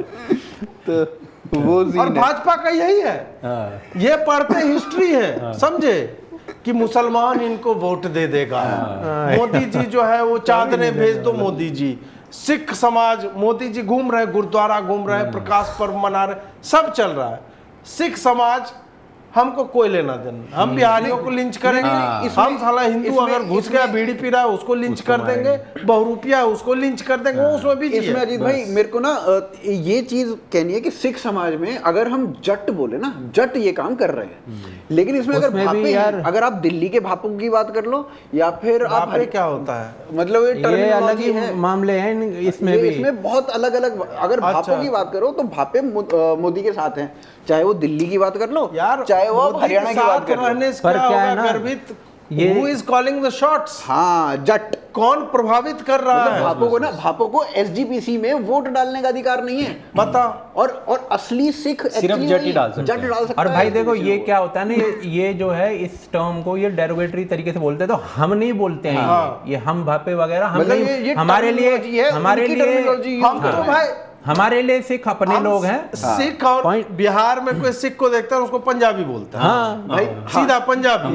मेरा एक दोस्त था, वो खुद ही बताता है कि भाई मैं भापा हूँ, ठीक है, और मैं अगर चंडीगढ़ वंडीगढ़ चला जाता हूँ तो मैं अपने आप को जट बताता हूँ। एक बार वो चंडीगढ़ चला गया, उससे पूछा "तू भापा है तू?" उसने कहा ना मैं तो जट हूँ। भाई इतना मारा, क्यों? क्योंकि वही वो झूठ बोल- पगड़ी से पहचान लिया कि तू भापा है, वो इस बात में मारा कि तू भापा है। सोचो तो इतना वो है। ये जातिवाद वहां पर भी खूब है। चलिए हरियाणा पे वापस आते हैं आप। देखो हरियाणा का ऐसा है, जो हमारी बात चली थी यादवों वाली, भाई अगर हरियाणा के यादव देखे जाए ना तो मैंने देखा है सारे गौ रक्षक है, मोनू मानेसर यादव है, और जितने भी देख लो आप उधर बिट्टू बजरंगी और बिट्टू बजरंगी की बात देख लो, और ये इधर वाले जो है ना, ये तो मैंने देखा है कि गौमूत्र पीने वाला, गोबर लसेड़ने वाला, ऐसा बोल भी देते हैं यहाँ के यादव, जबकि गौ आधारित इनकी पूरी अर्थव्यवस्था रही है, फिर भी देख लो बोलते हैं। वहाँ वाले इनको एक्सेप्ट नहीं करते। इवन हमारे तरफ के यादवों क्या बोला जाता है वो मैं बोल नहीं सकता। बहुत बढ़िया बात है। केस हो जाएगा जातिगत टिप्पणी करने के लिए। हाँ। इसलिए मैं बोलूंगा नहीं, ये गाय गोबर गोमूत्र करके जो चिढ़ाते हैं ना, जी जी जी जी, इसीलिए खैर चलिए मैं नहीं बोलूंगा। बोलिए ना, मत आप रहन दो। हम लोग बहुत परेशान हैं आजकल इन सब चीजों से। हरियाणा का जो इस बार का चुनाव है, मुझे दोनों चीज लग रही हैं। एक तो ये कि जैसे इन्होंने नायब सिंह सैनी को ये लेकर के आए थे, तो जो एंटी इनकम्बेंसी चल रही थी ना, वो एक खट्टर के एक फेस पे, पंजाबी फेस पे, या उसकी जो नीतियां थी खास तौर पे किसान आंदोलन के फेलियर पे, क्योंकि वहां से लोग बॉर्डर तोड़ करके पंजाब से और हरियाणा में घुस गए थे। वो लास्ट में इन्होंने अपनी छवि खट्टर जी ने बनाने की कोशिश करी जब इन्होंने बॉर्डर पूरी सील कर दिए, अब की बार अंदर नहीं आ पाए, तो एक पूरा डैमेज कंट्रोल करके इन्होंने इस्तीफा दे दिया। फिर आगे नायब की तरफ, नायब पर आते ही फिर से एक बार को ये लगा कि जो 20% जो जाट कम्युनिटी है वो कम से कम इनसे खफा हो जाएगी। लेकिन जैसे कि हम इस पॉडकास्ट से पहले बात कर रहे थे ना कि बबीता फोगाट है और सांगवान क्षेत्र से उसको खड़ा कर दिया गया, सांगवान ने सांगवान को वोट किया, ना कि फोगाट को वोट किया। बहुत सारे ऐसे मैटर्स हैं कि जहां जाट भी जाट को डायरेक्ट सपोर्ट नहीं करता। जैसे कि यहाँ उत्तर प्रदेश में जो राकेश टिकैत है, ये मलिक है, एक होता है गठवाला खाप। गठवाला खाप पूरी तरीके से इनसे एकदम ब्लैकआउट में रहा कि भाई हमें इनको सपोर्ट नहीं करना। इस जाट मतलब होने का मतलब ये नहीं है कि सब लोग सपोर्ट करेंगे, गोत्र अलग, हाँ गोत्र अलग है, खाप अलग है, हम इनको सपोर्ट नहीं करेंगे। अपनी खाप वाला तो करेगा, अपने गोत्र वाला तो करता है। अब अगर इसी प्रकार के कुछ नैरेटिव्स बनते चले गए, जैसे कि जहां से विनेश फोगाट खड़ी है, जुलाना, हाँ जुलाने से खड़ी है, वहां से आम आदमी पार्टी ने WWE की एक रेसलर है, वो साक्षी दलाल, हाँ वो दलाल है, हाँ। वह वहां से खड़ी कर दी है, हाँ। ये फोगाट हैं। अब देखा जाएगा कि जुलाने में का जो दोनों ही हैं, हाँ दोनों ही खाप हैं, दोनों खाप बराबर हैं। अब देखा जाएगा कि भारतीय जनता पार्टी वहां से किसे खड़ा कर रही है, उससे कर दिया ना, बैरागी को कर दिया। वो तो मास्टर स्ट्रोक है भाई साहब। एक्चुअली बैरागी कौन होता है? कैप्टन बैरागी समाजी का अलग ही होता है, बैरागी समाजी। अच्छा, वो कैप्टन बैरागी कैप्टन था वो आर्मी में। देखिए कितनी दुखद बात है कि हमें कितनी जातियों पर बात करनी पड़ रही है एक छोटे से राज्य में या 90 सीट मात्र। हम हिंदुत्व की बात करने वाले लोग लेकिन हम परेशान और मजबूर हैं कि जिस प्रकार की राजनीतियां चल रही हैं। अभी मेरे पास एक मतलब जाति को लेकर हरियाणा में आया, मैंने पुलकित को दिया कि यार इसमें देखो क्या क्या है। मैंने देखा जाट, कॉलम इधर जाट लिखा हुआ है, और उसके साइड का दूसरा कॉलम जो इतना बड़ा है, समझे, उसमें 50 नाम होंगे अलग अलग कास्ट के, गोत्र, जो वही गोत्र जो बोल रहे, बोले इतने तो ऋषि नहीं थे हमारे। मतलब मैं ऑफेंड नहीं कर रहा, मैं जस्ट बता रहा हूं कि जिस जाट टर्म को हम एक मान के चलते हैं, जब हम राजनीतिक चर्चा करते हैं तो उसमें कितने तरह के मतलब वेरिएशंस जी। अच्छा, और ये पॉलिटिशियंस अब एक चीज को इसमें समझ के चलते हैं। अनुज भाई, भले ही चाहे कोई ये कहता है कि आप मोदी जी को, भाजपा को हरियाणा में कमजोर करना चाहते हैं, लेकिन मैं एक बात कहना चाहता हूँ कि जाट कमजोर ही तो कर रहे हैं मोदी जी को। मोदी जी इस वाले टर्म में मजबूती कहाँ हम लोगों ने 2019 के बाद इतना कमजोर किया, मोदी 240 पे आ गए। लेकिन मैं जाटों से कहना चाहता हूँ कि यार 20% तो एक मुट्ठी के दिखो तो सही। आपने 10 साल लगा लिए पसमानदा करते हुए, लेकिन जैसे ही वक्फ बोर्ड का मामला है ना, तो जितना मुसलमान है एक हड्डी का बन करके खड़ा हुआ है, वहां उसको ये मतलब नहीं है कि मैं पसमानदा हूं, मैं अशराफ हूं। वो सारे QR कोड स्कैन करके भाई साहब अपना वक्फ बोर्ड बचाने में लगे पड़े हैं। जबकि IT सेल आपको बताए QR कोड स्कैन तो किया उन्होंने, पसमानदा ने लेकिन सपोर्ट में किया। IT सेल डेटा आपको देगा। नहीं IT सेल JPC में बैठा हुआ है तो सारा हैक ही कर लेना। अगर तुम्हें JPC का पूरा रिकॉर्ड पहले ही पता लग गया तो हैक करके दिखा दो कि हमने 140 करोड़ वोट मिले हैं, हमें तो उसको डेमोलिश करना लगता है ये सब ड्रामे हो रहे हैं। हाँ, हमें तो आर्यन प्रदेश, ईरान और इराक तक का वोट मिल गया जी। तो मैं कहना चाहता हूं कि जाटो ये मत देखो कि वहां पर कोई सांगवान खड़ा या फोगाट खड़ा या वहां पर जुलाना खड़ा या वहां पर कोई मलिक खड़ा है। अगर एक मुश्त वोट करोगे तो कम से कम सरकारों को आगे ये बात पता तो लगे। मैं जाट की नहीं बात कर रहा हूं, मैं तो हर एक की कह रहा हूं कि अगर एक मुश्त हो जाए भाई, अगर जातियां भी एक मुश्त हो जाए ना, तो सारियों को इस बात का संदेश मिल जाएगा। ये जो आप बात कह रहे हो, मैं कई बार इस चीज को सोचता था। मैं कहता था ये मुलायम सिंह यादव कितना ग्रेट आदमी है। सोचिए, इसने सारे पिछड़ों को इकट्ठा कर दिया। मायावती कितनी ग्रेट है, इसने सारे शेड्यूल कास्ट को इकट्ठा कर दिया। अब सवर्ण एक हो जाए, उससे अगला जो कदम है वो हिंदुत्व का है। ये तो बस 3 एंटिटी हो गई, 3 एंटिटी जुड़ेंगी। उनका बड़ा सरल है ये तो बोले। पर जब हम यहाँ पर बात करते हैं कि कागज पर 50 साला गोत्र लिखे हैं और ये है और वो है ना, तब नहीं, मैं कह रहा एक परिवार के, छोटा परिवार के कट्टे नहीं गड़े यार। और आज देखो हमारे सामने नौबत क्या है कि जयंत चौधरी को उस व्यक्ति का साथ लेना पड़ जाता है रावण का, जो इन सबको गाली देता है। चौटाला को उस व्यक्ति का साथ लेना पड़ जाता है जो इनके ऊपर SC/ST केसेस लगाते हैं। हरियाणा में इतनी गंदी, लेकिन अपने भाई के साथ नहीं बैठ सकता। मैं बताता हूँ, हरियाणा में इतनी गंदी पॉलिटिक्स चल रही है ना सड़क पर, जिसकी कोई हद नहीं है। शायद पूरे देश में इतनी भयंकर पॉलिटिक्स नहीं होगी। 22% जो जाट है इसमें समाज में, हरियाणा में, उसके दिमाग में ये भरा जा रहा है तू तो हिंदू है ही नहीं। ये नैरेटिव भरा जा रहा है। होते हैं इस कारण से ही, जब भाई, आप पूरे समाज को दरकिनार कर देते हो। 2 बार के टर्म में भी आपने किसी जाट को, अरे अभिमन्यु तो आपके थे, अरे कैप्टन और बहुत अभिमन्यु सारे तो लोग बढ़िया थे। लीडर था यार, बहुत अच्छे लीडर बढ़िया हैं, लीडर। आर्य समाजी हैं। नहीं असली मुझे ये पता करना था, अरविंद केजरीवाल जी छूट गए हैं और उनकी पत्नी उन्हें हरियाणा का लाल भी बता बताती है, रही वोट है। दोगे तो कि दिल्ली का पीला है वो, दिल्ली का पीला है, तो मुझे ये हरियाणा का लाल है पता तो। क्या क्या कहते हैं ये अरविंद केजरीवाल जी जाटों के किस गोत्र से आते हैं? वो हरियाणा का लाल है वो तो, अरविंद केजरीवाल हर जाति के हर गोत्र से हर हैं। गोत्र यूनिवर्सल है। वो यूनिवर्सल है। किसी के बाप का हिंदुस्तान, सभी का वो खून जहाँ शामिल जाते है यहाँ हैं, की वो मिट्टी जहाँ में। जाते हैं वहाँ के हो जाते किसी के हैं। बाप अभी का अरविंद केजरीवाल तो नहीं है। सुनीता जी बोल रही थी, मेरे पति जो थे वो 1967 में जन्माष्टमी के दिन पैदा हुए थे। अच्छा, तो मुझे लगा 67 में जंग लड़ रहे थे। नहीं, वो बेसिकली कहना चाह रहे थे जिस दिन कृष्ण भगवान पैदा हुए हाँ, हैं, तो उसी कृष्ण का अंश। हाँ, तो केजरीवाल जी के आने से हरियाणा की राजनीति में कितना प्रभाव पड़ेगा? केवल ये प्रभाव पड़ेगा कि वो कांग्रेस की वोट काटेगा। अच्छा, नहीं, वो बीजेपी की नहीं मदद काटता किसको वोट। मिलेगा? है बेनिफिट भाजपा को बेनिफिट भाजपा है ना, बेनिफिट हो उसका सकता भाजपा है। को मिलेगा 100%। इसीलिए मैंने कहा था कि हो सकता है कि तो भाजपा क्या- खिसक जाए, और हो सकता है गुजरात वाली चीज क्या इसी कारण मोदी जी ने केजरीवाल जी को अभी रिलीज बाहर निकल आया है। जी मित्रों, क्या इसे मास्टर स्ट्रोक माना जा सकता है? जिस टाइम पूजा हो रही थी ना, गणपति पूजा, वहीं पे कह दिया गया था उसी टाइम पे यूं। ऐसे करके हाँ। दे देना। जी, इसीलिए तो मिलने गए थे। हाँ, अच्छा। वहीं पे हुआ है। इसीलिए पूरा विपक्ष गणेश पूजन पे दोनों का साथ खड़े होने, उन्होंने कहा ना कि इससे ज्यादा क्या बोलते हैं, रसातल में नहीं जा सकती हमारे हाँ, राजनीति। हाँ, अरे। तो ये चीज वहां हुई है, उन लोगों को पता है कि उन्होंने कहा कि केजरीवाल जी को अब बाहर निकाला जाए और तुरंत का IT पत्ता सेल खेल देखो दिया जाए। कितना स्मार्ट है, ये बात किसी को नहीं बताया IT सेल ने 2 और आप दिनों चीख से। चीख कर सबको बता रहे हो। मैं तो सपा का आदमी हूँ।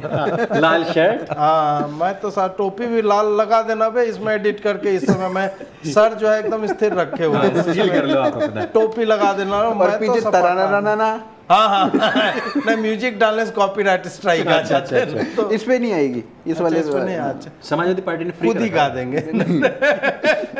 कब आओगे मेरे अखिलेश, मैं यूपी बुलाते। अरे अखिलेश की बात, मतलब मैं पिछले कई सालों से नोएडा तो आ ही रहा हूँ। हाँ। तो नोएडा में घुसते के साथ ही मेरे को पूरे नोएडा में कहीं पे भी अखिलेश का बैनर नहीं दिखता था। हाँ अब दिखने लगा अब घुसते के साथ ही सबसे पहला जो बैनर है वो अखिलेश का है। हाँ, भाई 2027 गया, मुझे ऐसा लग रहा है। अब की बार जो इन्होंने मतलब ये 30-35 सीट ली है ना, हाँ, तो उससे इनका कॉन्फिडेंस बहुत हाई तगड़ा है। हुआ है।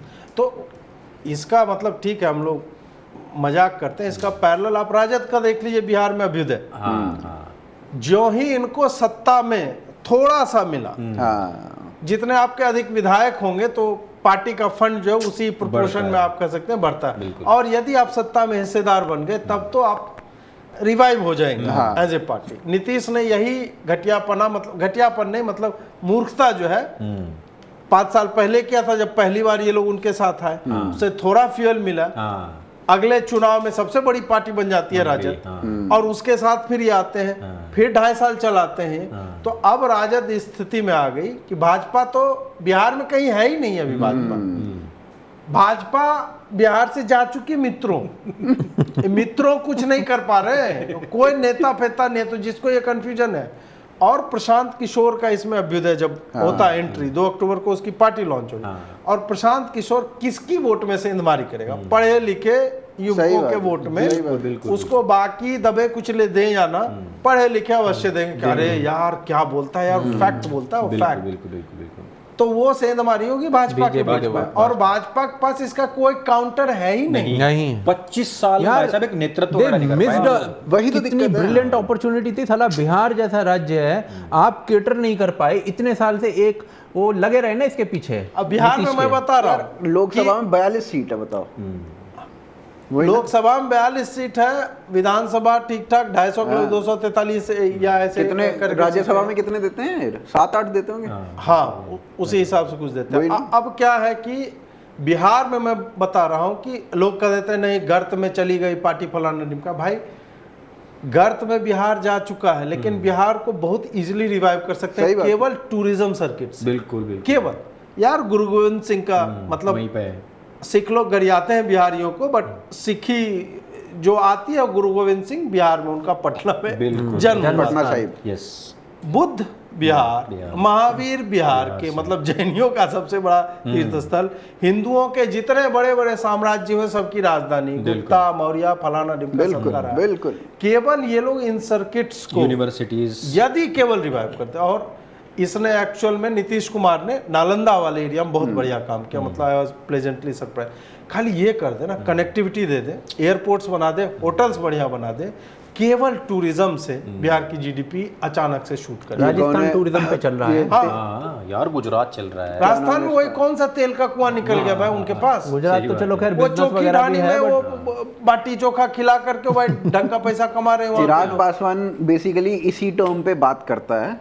चिराग पासवान यही बोलता है कि मैं तो टूरिज्म से ही रिवाइव कर दूंगा, वो कई बार बोल चुके हैं। लेकिन बात ये है ना कि सब अंत में जाति और आरक्षण जो ही आता है ना, तो सबका रंग जो है निखर के सामने है। जी। आप और हम जिसको सपोर्ट करेंगे वो ऐसा ना बकलोली भरा स्टेटमेंट एक आ जाएगा किसी दिन फलाना पासवान का, किसी दिन ढिमका यादव का, ऐसे करके जो आपके तरफ के लोग हैं, जिनको आपने प्रॉप अप किया, जिनके ट्वीट को रिट्वीट किया और बोला कि ये बिहार के भविष्य है, फलाना के भविष्य है, ऐसा विचित्र बात बोल देगा। और भाजपा के भी लाइन से अलग लाइन में चला जाता है। क्या ट्वीट डिलीट करना पड़े? हाँ नहीं तो फिर चिपकाएंगे जी 2014 में तुम वामपंथी थे। आपके तो निकाले हुए हैं। आप ये आदमी 2014 से पहले वामपंथी था, कैसे कुर्ता और गमछी पहनता था, ये करके। वो तो मैं 2016-18 तक पहन रहा था, वो बात अलग है। खैर, हरियाणा से थोड़ा आगे बढ़ते हैं, ममता बनर्जी पे चलते हैं, जिन्होंने कल बोला कि मैं रिजाइन करने के लिए तैयार हूँ। तो how do you guys see this statement? भाई साहब कतई पॉलिटिकल स्टेटमेंट है, कतई पॉलिटिकल के मैं जानता हूँ आप पॉलिटिकल नहीं बोलना चाह रहे होंगे कुछ फिर भी मतलब इसमें केवल ये है कि मेरे को सांत्वना मिल जाए लोगों से, इतना प्रोटेस्ट चल रहा है उसके बीच मैं ही विक्टिम, हाँ मैं ही विक्टिम अपने आप को दिखा दूं, तो उससे बड़ा मतलब आपने Mamata Banerjee the chief minister protest कर देती है, Mamata Banerjee the health minister के अगेंस्ट, तो मतलब वहाँ पे भी आप यही सिंपैथी गेन करना चाहती थी, यहाँ पे भी आप वही सिंपैथी गेन करना चाहती हो। आप वहाँ पे बैठती हो डॉक्टर्स को बुला के और कहती हो कोई नहीं आया, देखो मैं तो बात ही करना चाहती थी, ये तो स्थिति चरमरा सी गई है, पूरे हॉस्पिटल में कोई काम नहीं कर रहा है, लोगों को इलाज की जरूरत है, मैं कितना फिक्र करती हूँ लोगों की, पर डॉक्टर मान ही नहीं रहे। तो आप ये दिखाना चाह रही हो बेसिकली कि विक्टिम आप हो, डॉक्टर विक्टिम नहीं है। और सुप्रीम फिर आपकी अगली स्टेटमेंट क्या होती है कि सुप्रीम कोर्ट ने भी कहा है कि इनको काम पे लौट आना चाहिए, फिर भी ये लौट नहीं रहे। हम चाहते तो इनके ऊपर बल प्रयोग कर सकते थे, पर हमने किया नहीं, क्योंकि वो अच्छा नहीं लगता है। कई चीजों में ना ऐसे बल प्रयोग करना नहीं चाहिए। खाली भाजपा के लोग जब सड़कों पे आते हैं तब बल प्रयोग होना चाहिए। तो ये बेसिकली पूरा मोमेंटम अपनी ओर खींचने का वो है कि भाई सिंपैथी मिले। और आप देखोगे ना ममता का जो आईटी सेल है वो लगा भी यही हुआ है कि डॉक्टर्स तो भाजपा के कुत्ते हैं, जो यही का भी आईटी सेल है। और क्या? अरे भाई यार बॉन्ड में सबसे ज्यादा पैसा मिला है उसको। हाँ, भाजपा के बाद तो वो पूरा जो टीएमसी काडर है वो तो इसी चीज में लगा हुआ है। ये तो भाजपा करा रही है, भाजपा आयोजित डॉक्टर्स हैं, ये सारा ये है।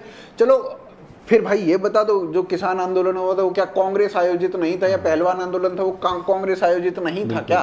तो मतलब ऐसे तो आंदोलन जो होते हैं वो आयोजित तो होते ही हैं, वो कहीं ना कहीं से कुछ ना कुछ तो पॉलिटिकल बैकअप होता ही, तभी वो इतने दिन तक सर्वाइव करते हैं। अदरवाइज तो 5 दिन कर लोगे, 6 दिन कर लोगे, इतने दिन सर्वाइव करना तो कहीं ना कहीं से तो पॉलिटिकल वो थोड़ा सा और भी कंटेक्स्ट भी मैं देना चाहूंगा लोगों को कि ये ममता बनर्जी वाला जो हुआ था उसमें एक लिस्ट दिया था, प्रोटेस्टिंग डॉक्टर्स ने एक लिस्ट बना के दी थी कि भाई ये हमारी डिमांड है। उसमें सबसे प्रमुख डिमांड ये थी कि जब हम आपके साथ बैठेंगे तो वो पूरा का पूरा मीटिंग जो है वो लाइव वेबकास्ट हो, वो लाइव हर जगह दिखना चाहिए। तो इस पे इसी पे अड़ गई ममता, लेकिन ना बाकी सब मैं मान लूंगी लाइव नहीं होना। इसमें ममता ने कहा कि सब कुछ रिकॉर्ड करेंगे और रिकॉर्ड करके उसको पब्लिश कर देंगे, एडिट करके डाल देंगे। डॉक्टर बोले कि फिर तो तुम एडिट कर दोगे साला। तो वो वहां पे गेम भर गए, तो करते ही नहीं ना। आए। हाँ, जो पार्टी रियल लाइफ एडिटिंग करती है, सही बात, बिल्कुल, जिस दिन सीबीआई को ट्रांसफर होता है केस, उस दिन एडिटिंग करने की चेष्टा की गई, हॉस्पिटल पे ही हमला हो जाता है, तो भैया तो फिर कैसे ट्रस्ट कर लें आप। और हॉस्पिटल में जो मतलब ये इन्होंने बनाने की कोशिश की कि ये तो राम वाले हैं या वाम वाले हैं, भाजपा और सीपीआई इस पे कम्युनिस्ट पार्टी पे इन्होंने ब्लेम डालने की कोशिश की, लेकिन हार्ट अटैक आ गया ये चोरी बेचारे को निकल लिए। ऐसे किसी के ऊपर नहीं डालना चाहिए, कमजोर हृदय का आदमी था, चला गया भाई, राम का हमेशा विरोध किया, उसके साथ मेड इन चाइना आदमी बेचारा। मैं किसी मृतक के उस पर नहीं कहता हूँ, लेकिन ठीक है, वामपंथियों के लिए तो मेरा दिल किसी भी दिन खुला रहता है। हाँ, तो कल मोदी जी ने ओम शांति लिखा वामपंथी के लिए। Master stroke. बस आप मजाक में कर रहे हैं ना, आईटी सेल वाला इसको भुना लेगा कि तुम क्या जानते हो मैं अंकुर आर्या। ओम शांति मोदी के हैंडल से लिखा गया, कितना बड़ा संदेश जा रहा है। मोदी जी हिंदूवादी, अभी राष्ट्रवादी औकात दिखा दी उसको, यचुरी जब तक जिंदा था तब तक तो औकात दिखा नहीं पाए। मर गया आदमी, बॉडी डोनेट करके मरा है, कितना बढ़िया काम करके गया है वो। तब जब ओम शांति लिख करके आईटी से वाले ने चलो यार, थोड़ा सा राजस्थान के जो जितने लोग मरे या बंगाल में जितने भाजपा ही मरे, उनके लिए भी एक ओम शांति लिख देते हो जाता है। कितना अच्छा, उसमें बहुत सारा ओम टाइप करना पड़ जाएगा ना, एक ही बार हो नहीं पाएगा। बंगाल में जो हुआ, नहीं, चुनाव जब होगा रैली में बोल देंगे। अच्छा, हाँ, रैली में बोल देंगे तो ओम शांति हो गया वहीं पे। 26 जनवरी को बुला लेंगे बंगाल में मरे हुए लोगों को वो करने के लिए, बैठा लेंगे। उसके अलावा 2-4 बार नड्डा जी जब ओ हुजूर तेरा तेरा तेरा शुरू, हाँ, ये भी कर सकते हैं। उसके बाद 2 शिष्टमंडल भेज देंगे, तुरंत समिति भेजो। अच्छा, मैंने आज तक देखा नहीं है वैसे शिष्टमंडल। अरे अशिष्ट ही होते हैं, वो अपशिष्ट मंडल होते हैं भाजपा मंडल, शिष्टमंडल अपशिष्ट मंडल होते हैं वो, और बाद में वो दिलीप मंडल बन जाते ये मैंने प्रोमो वाली बात बोल दी। और फिर अनुज भाई बोलिए आप। जी भाई, आप ही ने ममता बनर्जी को आज के विषय में शामिल करवाया था। अच्छा, हाँ, आप ही ने बोला भाई, मेरे तो टॉपिक में भी ये नहीं थी। ये कब हुआ? चलो, मैंने बोला। अच्छा, तो तुम दोनों तो एक ही दो जिसमें एक जान हो तुम लोग। मैं तो सोच रहा था ये कब हुआ भाई, मैंने तो पढ़ा भी नहीं इसके बारे में। तो यार देखो, ममता के साथ तो जो भी बुरा हो जाए वो अच्छा है। समझने में 1 सेकंड लगे। Mic drop movement. Calcutta police पूछ रही है आपका एड्रेस। अनुज कहाँ रहता है? उनका इंक खत्म हो गया था भाई, नहीं देखा? उनका इंक खत्म हो गया, वो नोटिस ये नहीं साला पीडीएफ एक बना लो, वर्ड फाइल ले कॉपी पेस्ट करके उसका पीडीएफ डाल दिया। नहीं, इंक ही उनका प्रिंटर का खत्म हो गया। इतना दे दिया ना नोटिस, वही एग्जैक्टली जितना नोटिस छापा लास्ट में फेडेड आने लगा। हाँ भाई। हाँ, तो देखो, मेरा सिर्फ यही मानना है कि ममता बनर्जी की जो पॉलिटिक्स है भाई, उसके जाने का समय आ गया है। और लोगों को अब भी समझ नहीं आता, अगर उसका वोट बैंक जो 30% का बना पड़ा है उसका वो यूज़ करती है तो वो अगर अलग मामला है, बट 70% को अभी भी समझ नहीं आता तो फिर तो कभी नहीं आ सकता। हाँ, नहीं, फिर तो वही है, आप झेलने के लिए बने, झेलने के लिए बने हो, आप पलायन के लिए भी बने हो। ये कुछ ही टाइम रह रहा है आपका, आप पलायन भी करोगे कुछ ही दिनों में। 30 साल आपको कांग्रेस ने पेला, 30 साल वामपंथियों ने पेला, 15 साल जो है इनका ममता कालखंड चल रहा है, तो अब 30 साल के ही साइकिल में आपको चलना है, फिर ठीक है। हाँ, बाकी वही है कि देखो अब इस पॉलिटिक्स का तो क्या आप बताओ। और 15 साल सेंटर में चल रहा है। हाँ। जो बंगालियों को वैसे भी कुछ नहीं देख रहे। अगर मान लो उन्हें कर भी सकता सेंटर, तो राष्ट्रपति शासन से या किसी अन्य प्रशासन से अगर कुछ कंट्रोल करता भी, कल गवर्नर का वो है इनका, कल गवर्नर का वो भी आया। गवर्नर की स्पीच देखी आपने? अरे गवर्नर की स्पीच, गवर्नर का ट्वीट, यार ममता बनर्जी के लिए कोई मायने नहीं रखता है। नहीं वो मायने नहीं रखते, बट गवर्नर ने ये कह रही है कि यहाँ पे राष्ट्रपति शासन लगा है तो देखना दिल्ली बिहार यहाँ पर क्या क्या उपद्रव कर देंगे हम। कल गवर्नर ने बस इसी से डर कहीं अपना आराम से बैठा। कल गवर्नर यही तो है, कल गवर्नर ने एक हाईलाइट चीज इनको बोली है, सालों को राज करना नहीं आया। बस एक हाईलाइट चीज बोली है, कोई बहुत भयंकर हाईलाइट चीज है। उसमें गवर्नर ने बोला है कि आज के बाद मैं ममता बनर्जी का सोशल बॉयकॉट करता हूं। सोशल बॉयकॉट का अर्थ है कि अगर कभी भी ममता बनर्जी स्टेज पे हुई तो मैं उस स्टेज पे नहीं जाऊंगा, जिस जगह पे ममता बनर्जी होगी मैं वहां पे नहीं जाऊंगा। ये सोशल बॉयकॉट का अर्थ है कि जहां पे जितना भयंकर हाल मचा रखा है। तो वो स्टेटमेंट जो उसका भाषण, तो वो काफी अच्छी स्पीच थी, लेकिन क्या यहाँ पे 356 लगेगा? बात यहाँ पे ये है, प्रेसिडेंट रूल लगेगा। कांग्रेस सेंटर में होती ना तो इस लगा बंगाल के अंदर राष्ट्रपति शासन होता। अरे मेरे को ये बताओ ना, बंगाल है, इनको सालों को सत्ता में कैसे अपनी बना के रखनी है और शासन कैसे करना है यही नहीं आया। यही नहीं बंगाल ये अपना गवर्नेंस में लगे हुए हैं। ये बताओ ना, देखो बंगाल, ये बंगाल है, बंगाल के अगर अड़ोसी पड़ोसी राज्य देखो, एक साइड त्रिपुरा भाजपा, एक साइड बिहार, वहां पे भाजपा और असम में भाजपा, असम भाजपा, सेवन सिस्टर्स में भाजपा, हर जगह चारों पांचों तरफ से उसको भाजपा ने घेर रखा है हिसाब से, ठीक है। बीच में एक वेस्ट बंगाल है जो जिसमें ये कील नहीं ठोक पा रहे हैं, तो ये बहुत बढ़िया मौका है जब ये कील वहां पे ठोक सकते हैं। जो करना है कर दो, बिल्कुल। और वहां इनको दिखाना बड़ा चाहिए कुछ, मैं ऑनेस्ट मेरा ओपिनियन है, बड़ा कुछ इनके बस की करना है नहीं, पॉलिटिकली नहीं है बाकी। और वो 370 ये वो जो भी है भाई, नहीं वो भी 6 महीने में हुआ था। 19 में चुनाव जीते, 6 महीने करा और सब कह रहे थे यार छक्के मार के शतक बनाएंगे क्या मोदी जी। भाई 4.5 साल ना, फिर 4.5 साल फिर कुछ नहीं कोटे करा, हुए वो इनके बात सामने। है ना। और ये जो है ना वकफ कर दिया ना, शुरू के 6 महीने में कर दिया, अब 4.5 साल तक ये कोटे होकर मरवाने। इसीलिए मैंने आपको कहा था कि भाई हम वो गरीब लोग हैं जिनको दाल भात मिल रही है लेकिन पनीर की आशा है, पर एक और साइड है जो आपको जहर खिलाने के लिए तैयार है। ये हालत है अंकुर हमारी। भाई 4.5 साल चल जाएगी। नहीं, अगर मरवाते रहे तो चलवा भी देंगे। नहीं वो कौन है, वो राहुल ची वाली, वो तो हर शुक्रवार को रिजाइन।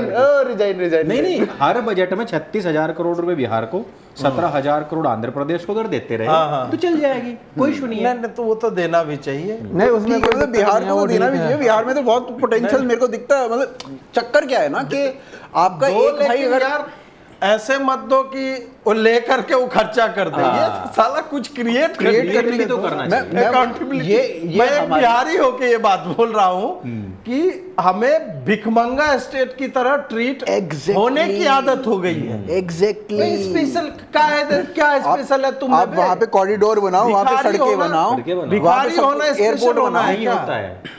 अरे नहीं, सबसे पहले तो वहां ऐसा पुल बनाओ जो गिरे ना। अरे यार ठीक है, तो वहाँ पे ये सब बनाओ कॉरिडोर, ये सब चीजें वहाँ पे बनेंगी। देखो ऐसा है ना, आपका एक भाई दौड़ में पीछे रह गया, अब हमारा फर्ज बनता है, हरियाणा पंजाब का फर्ज बनता है कि उन भाइयों को कहें कि भाई, गुजरातियों का फर्ज बनता है कि भाई तुम आओ हमारे बराबर। गुजरातियों का ही बनता है, वो भी कर ले। हरियाणा पंजाब वाले टैक्स नहीं, हरियाणा वाले तो भाई हम तो दे ही रहे हैं ना, हरियाणा वाले दे रहे हैं। टैक्स तो सब दे रहे हैं, सब दे रहा है, इस काम को कर नहीं रहे हैं। हाँ, दो गुजराती की बात कर रहे हैं। जी जी। अब इसी से टैक्स वैक्स से ही अंतिम प्रश्न पे चलते हैं। इथेनॉल जो आजकल जो है, अरे गन्ना तेरे में इथेनॉल मिला दूंगा मैं।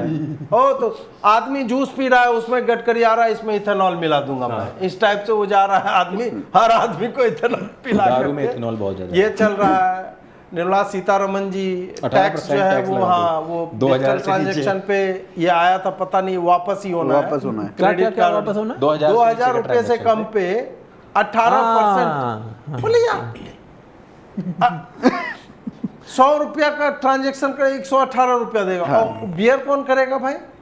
वो मर्चेंट तो बियर करेगा नहीं। सही बात। और मर्चेंट बियर ने, मैं जैसे ज्वेलर्स के पास आप जाएंगे तो वो कार्ड दोगे ना तो बेगूसराय में रिफ्यूज कर देता है। वो बोलता है भैया टैक्स लग कार्ड नहीं लेंगे, इस पे बिना काम का हमें 2% देना पड़ता है। तो फिर वो आपसे लेगा पैसा कैश लेगा। कैश दो, तो ये कैशलेस इकोनॉमी तो हो नहीं रही है भाई, मतलब लेस कैश इकोनॉमी भी नहीं हो पा रही है।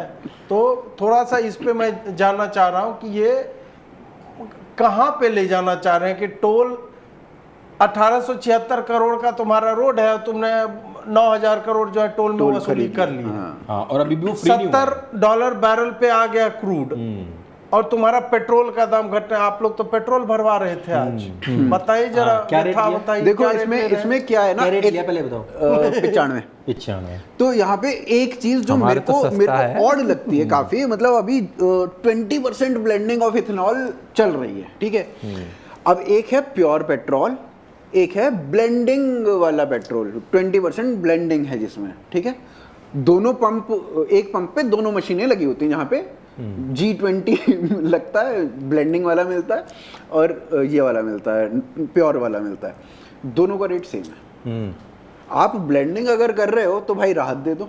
20% की ब्लेंडिंग अगर हो गया, एफिशिएंसी कितनी बढ़ती है? माइलेज, इससे माइलेज पे कोई अंतर नहीं है, सेम है। क्या है मतलब लग रहा है जैसे गडकरी के भाई के गन्ने के खेत हैं, उससे इथेनॉल निकाल करके वो बेच रहा है, ऐसा है क्या? नहीं, इसमें चक्कर क्या है ना, गडकरी जी का शुगर का सबसे बड़ा बिजनेस है। सुनो, इसमें महाराष्ट्र में सबसे बड़ा बिजनेस और है। ये आदमी लिंक्डइन पे पोस्टें मार के कि भारत को मैं चमका रहा हूं, मैं भारत को ये कर रहा हूं और ये टोल बना दूंगा। इसमें बेसिकली क्या है ना, इथेनॉल के पॉजिटिव्स एंड नेगेटिव्स बोथ हैं। अब पॉजिटिव इसका क्या है, पॉजिटिव इसमें ये है कि भाई आपका जो, अगर पेट्रोल आप मंगा रहे हो, अगर आपका 10 लीटर लगता है पेट्रोल, ठीक है, अगर आप गन्ने से ही यही घर में ही बना ले रहे हो, तो भाई वो ब्लेंडिंग होके आप 5 लीटर बनाओगे, 5 लीटर आप यहाँ से 50% अगर ब्लेंडिंग पहुंचने का आपकी आशा है, आप आशा करते हो 50% ब्लेंडिंग कम करो, इंपोर्ट बिल कम करना, आपका इंपोर्ट बिल आपका 50% का आशा है। मैं वो बता रहा हूँ, फ्लैक्स इंजन जो है, जो कि इन्होंने ये मैंडेटरी कर रहे हैं कि जो मोटर, जो कंपनियां हैं जो मोटर बनाती हैं, उनको फ्लैक्स इंजन लगाना ही लगाना है। हाँ। ये लॉ आ रहा है। हाँ, ये लॉ आएगा अभी। हाँ, मतलब इसमें क्या है, अब इसमें इसका फ्लैक्स इंजन क्या है? फ्लैक्स इंजन बेसिकली वो इंजन होता है, फ्लेक्सिबल इंजन, जो कि इथेनॉल पर भी चल जाएगा, इंटरनल कंबस्शन इंजन ही है ना वो बेसिकली। हाँ, नहीं, इंटरनल कंबस्शन इंजन ही है जो पेट्रोल इंजन जिस तरीके से काम करता है, भाई वो ऑपरेट दोनों पे करेगा। अच्छा, मतलब उसमें इथेनॉल डाल दो वो भी चल हाँ, जाएगा। तो इथेनॉल से भी चलेगा वो। ये कह रहे हैं कि नीकड़ू 100% भी इथेनॉल डाल दो तो भी चल जाएगा। हाँ, इथेनॉल से भी तो चलता है वो। इस तरीके से अगर देखा जाए तो वो बहुत अच्छी टेक्नोलॉजी है और वो बहुत अच्छा काम करेगी भारत का इंपोर्ट बिल कम करने में, ठीक है। वो चीज नहीं, इसमें क्या है कि वो इंपोर्ट बिल का असर पड़ा भी है कि 40,000 करोड़ रुपए का जो है भुगतान अब तक 2018 में चालू हुई थी ना ये। यार ऑयल बॉन्ड्स वाला वो कब का चुका चुके हैं यार। ऑयल बॉन्ड्स अलग मामला है। ऑयल बॉन्ड्स अलग, जो क्या है कि इथेनॉल जो होता है, इथेनॉल या गन्ना वन्ना जो भी हम बात कर रहे हैं, वो किसान के उससे आता है, ठीक है। तो ये जो 40,000 करोड़ रुपए की पेमेंट जो हुई है वो किसानों को हुई है, ये 40,000 करोड़ रुपए की। अब यहाँ पर ये चीज पॉजिटिव है। मेरे को इसमें इम्प्लीमेंटेशन में दिक्कत लगती है। अभी ये गडकरी जी का कुछ दिन पहले बयान आ रहा था, टैक्स बढ़ा दूंगा, ये डीजल। भाई ऐसे नहीं होता। अरे बाप का राज चल रहा है। Point is very good. अगर आप देखो इथेनॉल अगर आता है तो उससे भारत को अगर ऑन द होल भारत की बात करें या भारत के किसानों की बात करें तो उससे दोनों को बहुत बेनिफिट होने वाला है।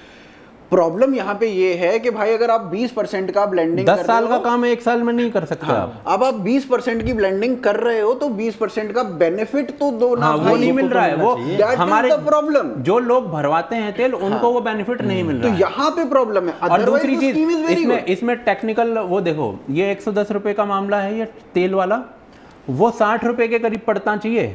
वो जो उसका पूरा कॉस्ट है उसकी 50% ज्यादा हो जाता है वैट जो लगता है, वो 60 का जो सरकार को पड़ रहा है, मैं वो बता रहा हूँ कि 60, तो उस हिसाब से आप लगा के देखोगे ना 70। इनफैक्ट इंडिया रिफाइंड करके जो दूसरे देशों को बेचते हैं वो चीप रेट पे बेचती है। हाँ, तो मैं वही कह रहा हूँ कि ये जो बेनिफिट है ये पास ऑन नहीं हो रहा है, और आज से नहीं हो रहा है।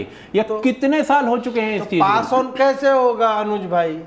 वो जो रेवड़ियां जो बांटी जा रही है, नहीं भाजपा रेवड़ी नहीं बांटते भाई। जी वही बात। भाजपा रेवड़ी नहीं, भाजपा लोक कल्याणकारी नीति होती है। अभी ये जो गरीबी उन्मूलन योजनाएं उनकी होती हैं। अभी ये जो ये आया पेंशन वाला मामला आया ना, अभी पेंशन वाला क्या आया है, वो बढ़ाया ना UPS बना दिया ना उसको, हाँ, हाँ। अभी ये जो कल आयुष्मान भारत योजना के अंदर 70 साल के 70 साल के ऊपर। मैं इसका ऑनेस्टली समर्थन करता हाँ, हूँ, ठीक है। पर भाई आपको क्या है ना कि आपको ये सब जो करना है उसमें आपको ये पैसा कहाँ से लेकर आओगे, तो अब तो वो आप- हमारी जेब से जाता है। वही बट मैं वही तो कह रहा हूँ, अगर आप ब्लेंडिंग कर रहे हो तो भाई हमारे पास हमें वो भी तो थोड़ा उसका दो ना। बेनिफिट आना चाहिए। हमारी ब्लेंडिंग हो रही है ना, गन्ना का देखे वो जूस निकालने वाला, वही तो उसमें दिक्कत हम है लोग ना। को डाला जाएगा, हाँ, जूस चिट्ठी जब निकाला तक साला जाएगा। नहीं निकल जाएगा तो तब तक जो है टोयोटा प्रॉब्लम जो बस है- यहाँ पे क्रियान्वयन में है, जो हमें बेनिफिट नहीं मिल रहा है या लोगों को। आपको पता है चंद्रयान 3 जो गया है वो एक टोल गेट लेके गया है समझे, शिव शक्ति पॉइंट से जस्ट पहले जो भी दूसरे देशों के उतरेंगे इनके रोवर वहाँ टोल लेगा। अपना प्रज्ञान रोवर जैसे तो वो टोल ले लेगा वहां। मुझे ऐसा लगता है कि जो टोल वाला, तो इससे तो मैं भी बहुत वो रहता हूँ खफा। टोल का आपने एक बार जो निर्माता है सड़क का, उसका पैसा निकल गया, ब्याज मान लो निकल डबल गया। निकल गया, हाँ, मान लो ब्याज निकल गया, उसका ठीक है? हटाओ भाई। उसके बाद हटाओ, अगर आपको मेंटेनेंस रखनी है तो वो एक बहुत मिनिमल अमाउंट होना चाहिए। एग्जैक्टली ये आपका डीएनडी था, डीएनडी देखा होगा आपने, तो डीएनडी का क्या हुआ है ना, डीएनडी पे 13-14 साल तक टैक्स लगता रहा और उन्होंने 4-5 गुना कमा लिया था। उसके बाद जब लोगों ने प्रदर्शन किया, बे सालों क्या कर रहे हो, अरे जाम अखबारों लग में गए थे वहाँ। अखबारों में जाम लग निकला, गए थे। तब जाके इन्होंने ये हटाया। तो ये प्रॉब्लम रही है। जज लोगों का टोल वैसे भी नहीं भैया, लगता, तो उनको ऐसा क्या है। फर्क पड़ता है। हाँ, सही बात है। मानो अभी मत गडकरी मानो, ने एक और बयान दिया था जिसमें उन्होंने कहा कि भाई 60 किलोमीटर, मतलब आपका घर जैसे यहाँ पे, तो उसके 60 किलोमीटर की पेरीफेरी में एक ही बार आपका टोल एक देना। बार भी टोल वो नहीं जीपीएस लगेगा। वाला आएगा तब होगा वो। पर वो जीपीएस वाला जब आ जाएगा तब होगा, अभी तो वो कट ही रहा है। आप लग नहीं रहा है गडकरी जी को ये लोग पीएम बनने देंगे, मतलब पूरा माहौल वो बना रहे हैं, उनकी पूरी आईटी सेल अपनी है। हाँ हाँ। वो आदमी क्यों इतना चर्चा में रहता है पता है? ऐसा नहीं कि बाकी सेक्टर्स में काम नहीं हो रहे, सब काम कर रहा है। नितिन गडकरी की टीम जो है वो लिंक्डइन पे बहुत ज्यादा हैवी है, लिंक्डइन पे सीईओज हैं, लिंक्डइन पे उस तरह के लोग हैं, वो लोग वहां पे तो ज्ञान लेते ही हैं, और बाकी हर जगह अरे गडकरी जी, ये गडकरी जी भारत निर्माता, गडकरी जी नए भारत के जो विश्वकर्मा और इस टाइप से उनका जो है वो पूरा माहौल जो है वो बन रहा है। तो नहीं, मतलब ये इथेनॉल वाली स्कीम से अगर मैं उसको देखूं भारत के परिदृश्य से तो मेरे को सही लगती है, बट उसका जो वहाँ पे निकल आता है, इन्होंने rash implementation is wrong. Starting में बोला प्रॉब्लम आती है था सारी। कि हम मिक्स करेंगे तो रेट कम करेंगे, वो चीज अगर हो जाती तो है वो रेट कम होना चाहिए, तो that is the problem. Otherwise the scheme is very good. Import bill आपका कम होगा नहीं, उसका एक कारण है, हर दिन कंज्यूमरिज्म बढ़ता है, गाड़ियां अधिक बनेंगी, तो फिर उसके हिसाब और से आप- गाड़ियों की तुमने लाइफ भी कम कर रखी है। ये भी पहले जो इंजन, जैसे डीजल इंजन का लाइफ सबसे अधिक होता है, वो 30, 40, 50 साल तक चलता है अगर वो खुला नहीं हो, वो बढ़िया। अब वो हो गया 10 साल चला सकते हो, 15 साल चला सकते हो, अलग अलग स्टेट में मुझे लगता है अलग दिल्ली में ही है रूल है। ये हाँ, 10 और तो इस 15 टाइप का मतलब, और ये यूरो जो है ना, यूरो स्टेज करके या यूरो यूरो 1, 6, 2, 3, यूरो 7 आ तक चुका है ना, आ रहा है। ऐसा एब्सर्ड है वो वहाँ की सोसाइटी, क्योंकि उनके पास खाना पीना सब ठीक है, पेट्रोल का प्राइस भी उनका कम है, तो उनको यही बकलोलियां सोचते हैं यार कैसे इन्वायरमेंट को बचा लिया जाए यार। इसमें यहाँ आदमी खाने पीने का नहीं है, साला सबको घर में बाइक दे दिए हो तुम। बाइक तो भाई ऐसा चला है इंडिया में, 10,000 रुपया डाउन पेमेंट हाँ, दीजिए बस। और मनरेगा वाला किस्त पैसा जो है आप ईएमआई भरते रहो। मनरेगा से करते हाँ हाँ, बाकी मोदी जी- मजदूरी जा रहे स्प्लेंडर में पीछे फौड़ा अटका के। हाँ नहीं, वो ठीक है, मतलब उसमें, पर यहाँ पे अब ये है ना, ये आपने बाइक ले ली, बाइक लेने के बाद आपके पास अब नौकरी आ गई, अब आप ब्लिंकिट में लग जाओगे, इसमें लग जाओगे, नौकरी है बाइक। नहीं वो तो वो सब बहुत अच्छा है। बाइक वाला भाई पेट्रोल तो खरीद रहा है। दैट इज द, मैं वही तो कह रहा हूँ, पूरी स्कीम बहुत अच्छी है। तुमने कंज्यूमर पर इतनी स्पीड से बढ़ा दिए हैं, कंज्यूमर तो फिर उसका रेट भी नहीं तो नहीं, थोड़ा अब और इम्पोर्ट में टैक्स पेयर एक तरफ से नहीं पेला जा रहा। मेन हाँ। बात ये है, खाली पेट्रोल उसको देना पड़े तब समझ में आता है यार, तुमने उसके मतलब गाड़ी लोगे ना। बेचारा शेयर मार्केट में पैसा लगा रहा है, उसका 30% मार लिया। आपको टोयोटा बता रहे थे, टोयोटा पे क्या है? मैं कह रहा था Toyota already flex engine 100% flex engine वाली गाड़ी ला चुकी है भाई। अब मेरे को ये बताओ, उसको इनॉग्रेट भी अच्छा हमारे गडकरी जी ने करा है। टोयोटा का अगर थोड़ा बहुत कोई पढ़ता है तो टोयोटा ने आज से 4 या 3-4 साल पहले डीजल इंजन कंप्लीटली बंद कर दिए, मतलब उसने उसकी भी, मारुति इतनी ने भी। गाड़ियां मारुति ने भी। चलती थी उसकी, सब बंद कर दिए। मारुति ने भी कर दिए। अब सारी कंपनी डीजल इंजन बंद कर चुकी हैं ऑलरेडी। क्यों नहीं करेगी? गडकरी के बयान आएंगे ऐसे तो भाई वो अपना फ्यूचर देखेगा ना कि पगला आदमी जो एक दिन बोल देगा उठ के कि भाई डीजल गाड़ी उठा, डीजल खत्म है। तो अदरवाइज क्या हो गया था ना, डीजल इंजन की जो डिमांड थी वो पेट्रोल इंजन से ज्यादा हो गई थी क्योंकि डीजल सस्ता था। हाँ। फिर उन्होंने डीजल और पेट्रोल बराबर कर दिए। तो साला आदमी कह रहा है कि कुछ भी ले तो क्या ही फर्क पड़ता है। और इससे एग्रीकल्चरल इकोनॉमी पे इतना असर पड़ा है ना, क्योंकि डीजल से ही वो चलता है। हाँ एग्जैक्टली, इंजन भी, ट्रैक्टर भी, सब चीज उसी पे चलती है। क्या है, मैं इसको इम्प्लीमेंटेशन हार्श क्यों कह रहा था वो बताता हूँ। ब्राज़ील में अच्छा चल रहा है ये जो ये फ्लैक्स इंजन, एथेनॉल और ये वो बढ़िया चल रहा है वहाँ पर। ब्राज़ील में सबसे ज़्यादा है, ठीक है। उन्होंने इम्प्लीमेंट करने की कोशिश की, करीब 50 लाख के 40-50 लाख वाहनों में वहाँ पर इसका यूज़ हो रहा है और सही चल रहा है, ऐसी कोई दिक्कत है नहीं। पॉइंट इज कि जैसे यूके ने बोला ना हम 2040 में ग्रीन फ्यूल कर देंगे, पूरा सिर्फ ग्रीन फ्यूल पे चलेगा ये सब। हाँ। इन्होंने कहा हम 2030 में कर देंगे, और 2030 में अब मैंने बोल दिया तो मैं तो अब वो जो बोलता है करता है, हार्श इम्प्लीमेंटेशन। जो नहीं बोलता हो डेफिनेटली इम्प्लीमेंटेशन में जो है ना वो हर चीज भाई समय लेती है। सही बात है। अब कोई ऐसा नहीं है कि आप किसी बच्चे को 15 दिन में बोलना सिखा दोगे, इट विल टेक टाइम। तो गडकरी जी थोड़े ना देख रहे हैं कि 2047 अमृतकाल तक मैं रहूंगा। वो रहे जब तक मैं मंत्री हूं मैं सब कर गुजरूंगा। बस बस बस। मैं इसमें जो है टेस्ला का इंजन डाल दूंगा टोयोटा में, मैं मोटर लगा के चला दूंगा, मैं आपके घरों के पंखे से मोटर खोल करके अरे लगा नहीं, दूंगा। वो कल्कि में जो उड़ती है ना ऊपर ऊपर, हाँ, वो लगाएंगे वो। रोड पे चलेगी ना, रोड टैक्स होगा। चुंबक लगा देंगे नहीं, नॉर्थ साउथ पोल ऐसे करके और वो चुंबक लगा के चलाएंगे। गडकरी जी चुंबक खरीदेंगे अब।